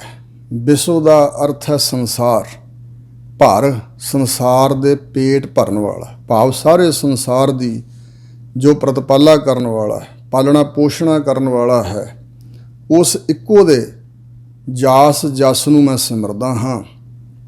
ਨਾਮ ਜਪਤ ਅਗਨਤ ਅਨੇਕਾ। ਉਸ ਵਿਸ਼ਵੰਪਰ ਪਰਮਾਤਮਾ ਦਾ ਸਿਮਰਨ ਕਰਦਾ ਹਾਂ ਜਿਸ ਪਰਮਾਤਮਾ ਦਾ ਨਾਮ ਜਪਦੇ ਹਨ ਅਣਗਿਣਤ ਲੋਕ, ਜਿਨ੍ਹਾਂ ਦੀ ਗਿਣਤੀ ਨਹੀਂ ਹੋ ਸਕਦੀ। ਅਨੇਕਾ, ਇੱਕ ਤੋਂ ਬਹੁਤੇ, ਜਿਹੜੇ ਹੁਣ ਉਹਨਾਂ ਨੂੰ ਅਨੇਕ ਕਿਹਾ ਜਾਂਦਾ ਹੈ। ਅਨੇਕਾਂ ਹੀ, ਅਣਗਿਣਤ ਹੀ ਜਿਸ ਵਾਹਿਗੁਰੂ ਦਾ ਨਾਮ ਜਪਦੇ ਪਏ ਨੇ। ਕਿੰਨਿਆਂ ਕੁ ਨੂੰ ਗਿਣਿਆ ਜਾਏ? ਜਿਵੇਂ ਜਪਜੀ ਸਾਹਿਬ ਦੀ ਪੌੜੀ ਹੈ, ਸੋ ਦਰ ਕਿਹਾ ਸੋ ਘਰ ਕਿਹਾ ਜਤਵੈ ਸਰਬ ਸਮਾਲੇ, ਉਹਦੇ ਵਿੱਚ ਅਨੇਕਾਂ ਨੂੰ ਵਾਹਿਗੁਰੂ ਦਾ ਜਸ ਗਾਉਂਦੇ ਹੋਏ ਕਿਹਾ ਹਜ਼ੂਰ ਨੇ। ਹੋਰ ਕੀਤੇ ਗਾਵਨ ਸੇ ਮੈਂ ਚੇਤਨ ਆਵਨ, ਨਾਨਕ ਕਿਆ ਵਿਚਾਰੇ। ਅਸੀਂ ਕੀ ਵਿਚਾਰ ਕਰੀਏ, ਹੋਰ ਕਿੰਨੇ ਕੁ ਗਾ ਰਹੇ ਨੇ ਵਾਹਿਗੁਰੂ ਨੂੰ। ਇਸ ਤਰ੍ਹਾਂ ਹੀ ਜਿਸ ਵਾਹਿਗੁਰੂ ਦਾ ਨਾਮ ਜਪਦੇ ਹਨ ਅਨੇਕਾਂ ਅਣਗਿਣਤ ਲੋਕ। ਵੇਦ ਪੁਰਾਣ ਸਿਮਰਤ ਸੁਦਾਖਰ। ਵੇਦ ਜਿਹੜੇ ਬ੍ਰਹਮਾ ਦੇ ਮੁਖ ਤੋਂ ਉਚਾਰੇ ਹੋਏ 4 ਵੇਦ ਨੇ, ਤੇ ਇਸੇ ਤਰ੍ਹਾਂ ਵੇਦ ਨਾਮ ਦੈਵੀ ਗਿਆਨ ਦੇ ਜਿਹੜੇ ਗ੍ਰੰਥ ਨੇ ਉਹ ਸਾਰੇ ਵੇਦ, ਤੇ ਪੁਰਾਣ 18 ਨੇ, ਪੁਰਾਤਨ ਸਮੇਂ ਦੇ ਲਿਖੇ ਗ੍ਰੰਥ। ਵਸ਼ਿਸ਼ਟ ਪੁਰਾਣ ਹੈ ਔਰ ਬ੍ਰਹਮ ਵੈਵਰਤ ਪੁਰਾਣ ਹੈ, ਆਦਿਕ ਪੁਰਾਣਾਂ ਦੇ ਨਾਮ ਨੇ। ਗਰੁੜ ਪੁਰਾਣ ਹੈ, ਭਵਿੱਖਿਅਤ ਪੁਰਾਣ ਹੈ। ਇਹ ਸਾਰੇ ਜਿਹੜੇ ਪੁਰਾਣ ਨੇ, ਸਿਮਰਤੀਆਂ 27 ਹਨ। ਮਨੂ ਸਿਮਰਤੀ, ਯਾਗਵਲਕ ਸਿਮਰਤੀ ਆਦਿਕ। ਇਹਨਾਂ ਦੇ ਅੱਖਰ ਅੱਖਰ ਨੂੰ ਸੋਧਿਆ ਹੈ। ਸੁਦਾਖਰ ਜਿਹੜੇ ਸ਼ੁੱਧ ਅੱਖਰ ਹਨ ਇਹਨਾਂ 'ਚ ਲਿਖੇ ਹੋਏ। ਕੀਨੇ ਰਾਮ ਨਾਮ ਇੱਕ ਆਖਰ। ਇੱਕ ਜਿਹੜਾ ਪਰਮੇਸ਼ਰ ਦੇ ਨਾਮ ਦਾ ਅੱਖਰ ਹੈ, ਉਸ ਇੱਕ ਅੱਖਰ ਤੋਂ ਹੀ ਇਹ ਸਾਰੇ ਜਿਹੜੇ ਵਿਆਖਿਆ ਵਾਲੇ ਸ਼ੁੱਧ ਅੱਖਰ ਹਨ ਇਹ ਬਣੇ ਨੇ। ਸੋਧ ਕੇ ਵੇਖੇ ਹਨ ਸਾਰੇ ਅੱਖਰ, ਤੇ ਇੱਕ ਇਹੀ ਸਿੱਧ ਹੋਇਆ, ਖੋਜ ਭਾਲ ਕੇ ਵੇਖਿਆ ਕਿ ਵਾਹਿਗੁਰੂ ਦੇ ਨਾਮ ਦਾ ਜਿਹੜਾ ਇੱਕ ਅੱਖਰ ਹੈ, ਉਸ ਇੱਕ ਅੱਖਰ ਨੇ ਹੀ ਇਹ ਸਾਰੇ ਗ੍ਰੰਥ ਬਣਾਏ ਨੇ। ਭਾਵ ਇੱਕ ਪਰਮਾਤਮਾ ਦੇ ਨਾਮ ਤੋਂ ਹੀ ਸਭ ਕੁਝ ਬਣਿਆ। ਕਿਨਕਾ ਏਕ ਜਿਸ ਜੀ ਬਸਾਵੈ। ਇੱਕ ਕਿਣਕਾ ਮਾਤਰ ਵਾਹਿਗੁਰੂ ਦੇ ਪ੍ਰੇਮ ਦਾ, ਜਸ ਦਾ, ਨਾਮ ਦਾ, ਸਿਮਰਨ ਦਾ, ਜਿਸ ਦੇ ਹਿਰਦੇ ਅੰਦਰ ਪਰਮਾਤਮਾ ਵਸਾ ਦਿੰਦਾ ਹੈ, ਤਾਂ ਕਿ ਮਹਿਮਾ ਗਨੀ ਨਾ ਆਵੇ।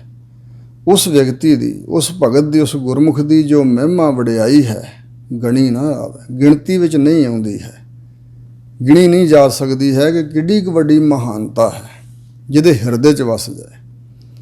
ਕਾਂਖੀ ਇੱਕ ਹੈ ਦਰਸ ਤੁਹਾਰੋ। ਹੇ ਵਾਹਿਗੁਰੂ ਜੀ, ਜਿਹੜੇ ਤੁਹਾਡੇ ਦਰਸ਼ਨਾਂ ਦੇ ਕੇਵਲ ਕਾਂਖੀ ਹਨ, ਇੱਕੋ ਤੁਹਾਡੇ ਦਰਸ਼ਨਾਂ ਦਾ ਜੋ ਕਾਂਖੀ ਇੱਛਕ ਹੈ, ਜਿਸ ਦੇ ਅੰਦਰ ਲੋਚਾ ਹੈ ਤੁਹਾਡੇ ਦਰਸ਼ਨਾਂ ਦੀ, ਜਿਹਦੇ ਅੰਦਰ ਉਤਕੰਠਾ ਹੈ ਤੁਹਾਡੇ ਦਰਸ਼ਨਾਂ ਦੀ, ਐਸਾ ਜਿਹੜਾ ਆਕਾਂਖਸ਼ਾ ਕਰਨ ਵਾਲਾ ਹੈ ਪੁਰਖ, ਨਾਨਕ ਉਨ ਸੰਗ ਮੋਹਿ ਉਦਾਰੋ।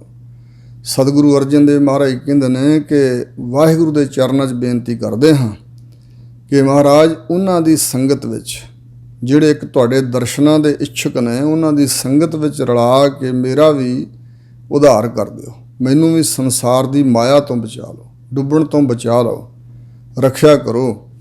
ਇਹ ਸਾਡੇ ਵਾਸਤੇ ਬੇਨਤੀ ਕਰ ਰਹੇ ਨੇ ਸਤਿਗੁਰੂ, ਭਾਵ ਸਾਨੂੰ ਜਾਚ ਸਿਖਾ ਰਹੇ ਕਿ ਤੁਸੀਂ ਇੰਜ ਬੇਨਤੀ ਕਰਿਆ ਕਰੋ। ਸੁਖਮਨੀ ਸੁਖ ਅੰਮ੍ਰਿਤ ਪ੍ਰਭ ਨਾਮ, ਭਗਤ ਜਨਾਂ ਕੈ ਮਨ ਵਿਸਰਾਮ ਰਹਾਓ।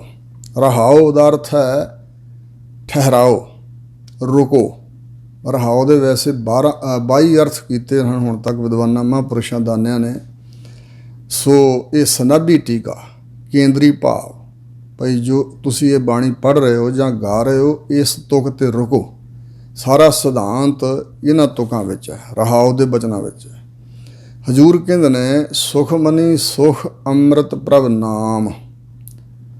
ਸਾਰੇ ਸੁੱਖਾਂ ਸਿਰ ਸ਼੍ਰੋਮਣੀ ਸੁੱਖਾਂ ਦੀ ਮਣੀ, ਜਿੱਥੋਂ ਸਾਰੇ ਸੁੱਖ ਪੈਦਾ ਹੁੰਦੇ ਨੇ। ਅੰਮ੍ਰਿਤ ਪ੍ਰਭ ਨਾਮ, ਜੋ ਪ੍ਰਭੂ ਅਕਾਲ ਪੁਰਖ ਦਾ ਅਮਰ ਕਰਨ ਵਾਲਾ ਨਾਮ ਹੈ, ਇਹ ਸੁੱਖਾਂ ਸਿਰ ਸ਼੍ਰੋਮਣੀ ਸੁੱਖ ਹੈ। ਇੱਥੋਂ ਹੀ ਸੁੱਖ ਦੀ ਪ੍ਰਾਪਤੀ ਹੁੰਦੀ ਹੈ। ਇਸ ਸੁਖਮਨੀ ਨਾਮ ਦੀ ਬਾਣੀ ਦੇ ਅੰਦਰ ਅਮਰ ਕਰ ਦੇਣ ਵਾਲਾ ਪ੍ਰਭੂ ਦਾ ਨਾਮ ਜੋ ਸੁਖ ਦੇਣ ਵਾਲਾ ਹੈ ਉਹ ਰੱਖਿਆ ਹੈ। ਭਗਤ ਜਨਾਂ ਕੈ ਮਨ ਬਿਸਰਾਮ। ਅਤੇ ਇਹ ਜੋ ਅੰਮ੍ਰਿਤ ਨਾਮ ਹੈ ਇਹ ਕੀ ਕਰਦਾ? ਜਿਹੜੇ ਭਗਤ ਜਨ ਹਨ, ਵਾਹਿਗੁਰੂ ਦੇ ਨਾਮ ਨਾਲ ਜੁੜੇ ਹੋਏ, ਉਹਨਾਂ ਦੇ ਮਨ ਅੰਦਰ ਇਹ ਟਿਕਾ ਬਖਸ਼ਦਾ ਹੈ। ਇਸ ਨਾਮ ਦਾ ਨਿਵਾਸ ਉਹਨਾਂ ਦੇ ਮਨ ਅੰਦਰ ਹੈ, ਇਹ ਵੀ ਅਰਥ ਹੈ। ਵਿਸਰਾਮ, ਟਿਕਾਣਾ, ਟਿਕਾ। ਸੋ ਇਸੇ ਤਰ੍ਹਾਂ ਨਿਵਾਸ, ਉਹਨਾਂ ਦੇ ਮਨ ਅੰਦਰ ਇਸ ਨਾਮ ਦਾ ਨਿਵਾਸ ਹੁੰਦਾ ਹੈ, ਅਤੇ ਇਸ ਕਰਕੇ ਉਹਨਾਂ ਦੇ ਅੰਦਰ ਟਿਕਾ ਵੀ ਹੁੰਦਾ। ਰਹਾਉ ਪ੍ਰਭ ਕੈ ਸਿਮਰਨ ਗਰਭ ਨਾ ਬਸੈ। ਹਜ਼ੂਰ ਕਹਿੰਦੇ ਨੇ ਪ੍ਰਭੂ ਅਕਾਲ ਪੁਰਖ ਦੇ ਸਿਮਰਨ ਦੁਆਰਾ, ਸਿਮਰਨ ਕਰਨ ਵਾਲਾ ਦੁਬਾਰਾ ਫਿਰ ਗਰਭ ਵਿੱਚ ਨਹੀਂ ਵਸਦਾ। ਭਾਵ ਦੁਬਾਰਾ ਜੂਨਾਂ 'ਚ ਪੈ ਪੈ ਕੇ ਮਾਂ ਦੇ ਪੇਟ ਵਿੱਚ ਨਹੀਂ ਵਸਦਾ ਹੈ। ਭਾਵ ਹੋਰ ਜਨਮਾਂ 'ਚ ਨਹੀਂ ਆਉਂਦਾ ਹੈ, ਉਹ ਜਨਮ ਮਰਨ ਤੋਂ ਮੁਕਤ ਹੋ ਜਾਂਦਾ। ਪ੍ਰਭ ਕੈ ਸਿਮਰਨ ਗਰਭ ਨਾ ਬਸੈ, ਕਿਉਂਕਿ ਗਰਭ ਵਿੱਚ ਜਿਹੜਾ ਵਾਸਾ ਹੈ ਉਹ ਬੜਾ ਦੁਖਦਾਈ ਹੈ, ਬੜਾ ਕਠਿਨ ਹੈ ਜੀਵ ਵਾਸਤੇ। ਹਜ਼ੂਰ ਨੇ ਕਿਹਾ ਰਕਤ ਬਿੰਦ ਕਰ ਨਿੰਮਿਆ ਅਗਨ ਉਦਰ ਮੁਝਾਰ, ਉਰਦ ਮੁਖ ਕੁਚੀਲ ਬਿਕਲ ਨਰਕ ਘੋਰ ਗੁਬਾਰ। ਹਰ ਸਿਮਰਤ ਤੂੰ ਨਾ ਜਲਹਿ ਮਨ ਤਨ ਉਰਤਾਰ, ਬਿਖਮ ਥਾਨੋ ਜਨ ਰੱਖਿਆ ਤਿਸ ਤਿਲ ਨਾ ਵਿਸਾਰ। ਹਰ ਬਿਸਰਤ ਸੁਖ ਕਦੇ ਨਾਹੇ ਜਾਸਹਿ ਜਨਮਹਾਰ। ਖੈਰ ਗਰਭ ਦਾ ਵਾਸਾ ਬੜਾ ਕਠਿਨ ਹੈ ਜੀਵ ਵਾਸਤੇ, ਤਾਂ ਮਹਾਰਾਜ ਕਹਿੰਦੇ ਨੇ ਕਿ ਫਿਰ ਗਰਭ ਵਿੱਚ ਨਹੀਂ ਵਸਦਾ। ਪ੍ਰਭ ਕੈ ਸਿਮਰਨ ਦੂਖ ਜਮ ਨਸੈ। ਪ੍ਰਭੂ ਦਾ ਸਿਮਰਨ ਕਰਨ ਦੇ ਨਾਲ ਦੁੱਖ ਵੀ ਸਾਰਾ ਨਸ ਜਾਂਦਾ, ਕੋਈ ਦੁੱਖ ਨਹੀਂ ਰਹਿ ਜਾਂਦਾ। ਅਤੇ ਜਮ ਜਿਹੜਾ ਨਾ ਉਸ ਦਾ ਡਰ ਵੀ ਨਾਸ ਹੋ ਜਾਂਦਾ ਹੈ। ਜਮ ਨਸਣ ਦਾ, ਜਮ ਦਾ ਨਾਸ ਹੋਣ ਦਾ ਮਤਲਬ ਭਈ ਜਮ ਦਾ ਭੈ ਨਹੀਂ ਰਹਿ ਜਾਂਦਾ, ਜਮ ਨੇੜੇ ਨਹੀਂ ਆ ਸਕਦਾ। ਪ੍ਰਭ ਕੈ ਸਿਮਰਨ ਕਾਲ ਪਰ ਹਰੈ। ਪ੍ਰਭੂ ਦਾ ਸਿਮਰਨ ਕਰਨ ਵਾਲਾ ਸਿਮਰਨ ਕਰਕੇ, ਪ੍ਰਭੂ ਦਾ ਸਿਮਰਨ ਕਰਨ ਦੇ ਨਾਲ ਜਿਹੜਾ ਜੀਵ ਸਿਮਰਨ ਕਰਨ ਵਾਲਾ ਹੈ ਉਹ ਕਾਲ ਨੂੰ, ਮੌਤ ਦੇ ਸਹਿਮ ਨੂੰ, ਆਤਮਿਕ ਮੌਤ ਨੂੰ ਪਰ ਹਰੈ, ਭਜਾ ਦਿੰਦਾ ਦੂਰ, ਨਾਸ ਕਰ ਲੈਂਦਾ ਹੈ। ਉਹਦਾ ਕਾਲ ਦਾ ਡਰ ਤਿਆਗਿਆ ਜਾਂਦਾ ਹੈ। ਪ੍ਰਭ ਕੈ ਸਿਮਰਨ ਦੁਸ਼ਮਨ ਡਰੈ। ਪ੍ਰਭੂ ਦਾ ਸਿਮਰਨ ਕਰਨ ਦੁਆਰਾ ਕੋਈ ਵੀ ਜੋ ਦੁਸ਼ਮਣ ਹੈ, ਬਾਹਰੀ ਤੌਰ 'ਤੇ ਵੀ ਅਤੇ ਅੰਤਰੀਵ ਸਾਡੇ ਦੁਸ਼ਮਣ ਹਨ, ਕਾਮ, ਕ੍ਰੋਧ, ਮੋਹ, ਲੋਭ, ਹੰਕਾਰ, ਆਸਾ, ਤ੍ਰਿਸ਼ਨਾ ਔਰ ਵੈਰ ਵਿਰੋਧ ਆਦਿਕ ਜਿਹੜੀ ਆਸੁਰੀ ਸੰਪਦਾ ਹੈ, ਇਹ ਸਾਡੀ ਆਤਮਿਕ ਤੌਰ 'ਤੇ ਦੁਸ਼ਮਣ ਹੈ। ਇਹ ਸਾਰਾ ਦੁਸ਼ਮਣ ਜੋ ਹੈ ਟਲ ਜਾਂਦਾ ਹੈ। ਪ੍ਰਭ ਸਿਮਰਤ ਕਛ ਬਿਘਨ ਨ ਲਾਗੈ। ਪ੍ਰਭੂ ਦਾ ਸਿਮਰਨ ਕਰਦਿਆਂ ਹੋਇਆਂ ਅਧਿਆਤਮਿਕ ਤਰੱਕੀ ਵਿੱਚ ਇਹ ਜਿਹੜਾ ਕਾਰਜ ਜਿਸ ਵਾਸਤੇ ਸਾਨੂੰ ਮਨੁੱਖਾ ਦੇਹੀ ਮਿਲੀ ਹੈ, ਇਸ ਕਾਰਜ ਵਿੱਚ ਕਿਸੇ ਤਰ੍ਹਾਂ ਦਾ ਕੋਈ ਵਿਘਨ ਨਹੀਂ ਲੱਗਦਾ ਹੈ। ਵਿਘਨ ਨਾ ਕੋ ਲਾਗਤਾ ਗੁਰ ਪਹਿ ਅਰਦਾਸ। ਇਸ ਪ੍ਰਕਾਰ ਵਾਹਿਗੁਰੂ ਦਾ ਸਿਮਰਨ ਜੋ ਕਰ ਰਿਹਾ ਹੈ, ਮਾਨੋ ਕਿ ਅਰਦਾਸ ਵਿੱਚ ਜੁੜਿਆ ਹੋਇਆ, ਅਤੇ ਫਿਰ ਕੁਛ ਵਿਘਨ ਨਹੀਂ ਕਿਸੇ ਤਰ੍ਹਾਂ ਦਾ ਵੀ ਵਿਆਪਦਾ। ਪ੍ਰਭ ਕੈ ਸਿਮਰਨ ਆਨ ਦਿਨ ਜਾਗੈ। ਪ੍ਰਭੂ ਦਾ ਸਿਮਰਨ ਕਰਨ ਕਰਕੇ ਜੀਵ ਭਗਤ ਰਾਤ ਦਿਨ ਜਾਗਦਾ ਹੈ, ਮਾਇਆ ਦੇ ਹੱਲਿਆਂ ਵੱਲੋਂ ਸੁਚੇਤ ਹੋ ਜਾਂਦਾ ਹੈ। ਜਾਗਣ ਤੋਂ ਭਾਵ ਹੈ ਕਿ ਗਿਆਨ ਅਵਸਥਾ ਵਿੱਚ ਜਾਗਦਾ ਹੈ। ਅਗਿਆਨ ਵਿੱਚ ਅਸੀਂ ਸੁੱਤੇ ਹੋਏ ਹਾਂ, ਆਸਾ ਵਿੱਚ ਸੁੱਤੇ ਕਈ ਲੋਈ, ਸੋ ਜਾਗੈ ਜਾਗਾਵੈ ਸੋਈ। ਫਿਰ ਉਹ ਰਾਤ ਦਿਨ ਹੀ ਮਨ ਨੂੰ ਜਾਗਦਾ। ਇਹ ਨਹੀਂ ਵੀ ਪ੍ਰਤੱਖ ਸੌਂਦਾ ਨਹੀਂ, ਨੇਤਰ ਨਹੀਂ ਬੰਦ ਕਰਦਾ, ਆਰਾਮ ਨਹੀਂ ਕਰਦਾ, ਇਹਦਾ ਅਰਥ ਇਹ ਨਾ ਸਮਝਣਾ। ਰਾਤ ਦਿਨ ਜਾਗਦਾ, ਸੁਚੇਤ ਰਹਿੰਦਾ ਹੈ, ਸਾਵਧਾਨ ਰਹਿੰਦਾ, ਪ੍ਰਭੂ ਪਰਮਾਤਮਾ ਦੀ ਯਾਦ ਵਿੱਚ ਰਹਿੰਦਾ ਹੈ। ਪ੍ਰਭ ਕੈ ਸਿਮਰਨ ਭਾਉ ਨਾ ਵਿਆਪੈ। ਪ੍ਰਭੂ ਦਾ ਸਿਮਰਨ ਕਰਨ ਕਰਕੇ ਜੀਵ ਨੂੰ ਕਿਸੇ ਤਰ੍ਹਾਂ ਦਾ ਡਰ ਨਹੀਂ ਵਿਆਪਦਾ, ਕੋਈ ਡਰ ਅਸਰ ਨਹੀਂ ਕਰ ਸਕਦਾ। ਜਿਵੇਂ ਭਗਤ ਕਬੀਰ ਜੀ ਨੂੰ ਪਹਿਲਾਂ ਹਾਥੀ ਅੱਗੇ ਜੂੜ ਕੇ ਸੁੱਟਿਆ ਗਿਆ ਸੀ, ਫਿਰ ਗੰਗਾ ਦੀਆਂ ਲਹਿਰਾਂ ਸੁੱਟਿਆ ਗਿਆ। ਮੌਤ ਦਾ ਹੀ ਡਰ ਹੁੰਦਾ ਵੱਡਾ, ਜਿਹੜਾ ਦੁਸ਼ਮਣ ਕੋਈ ਡਰ ਦਿੰਦਾ, ਮੌਤ ਦਾ ਡਰ ਦਿੰਦਾ।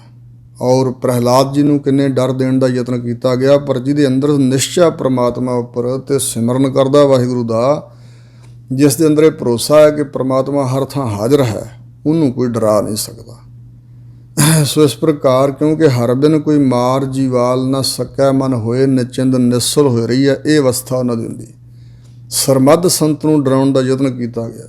ਧੰਨ ਗੁਰੂ ਅਰਜਨ ਦੇਵ ਜੀ ਨੂੰ, ਧੰਨ ਗੁਰੂ ਤੇਗ ਬਹਾਦਰ ਸਾਹਿਬ ਜੀ ਨੂੰ, ਗੁਰੂ ਗੋਬਿੰਦ ਸਿੰਘ ਮਹਾਰਾਜ ਦੇ ਸਾਹਿਬਜ਼ਾਦਿਆਂ ਨੂੰ ਕੋਈ ਡਰਾ ਨਹੀਂ ਸਕਿਆ।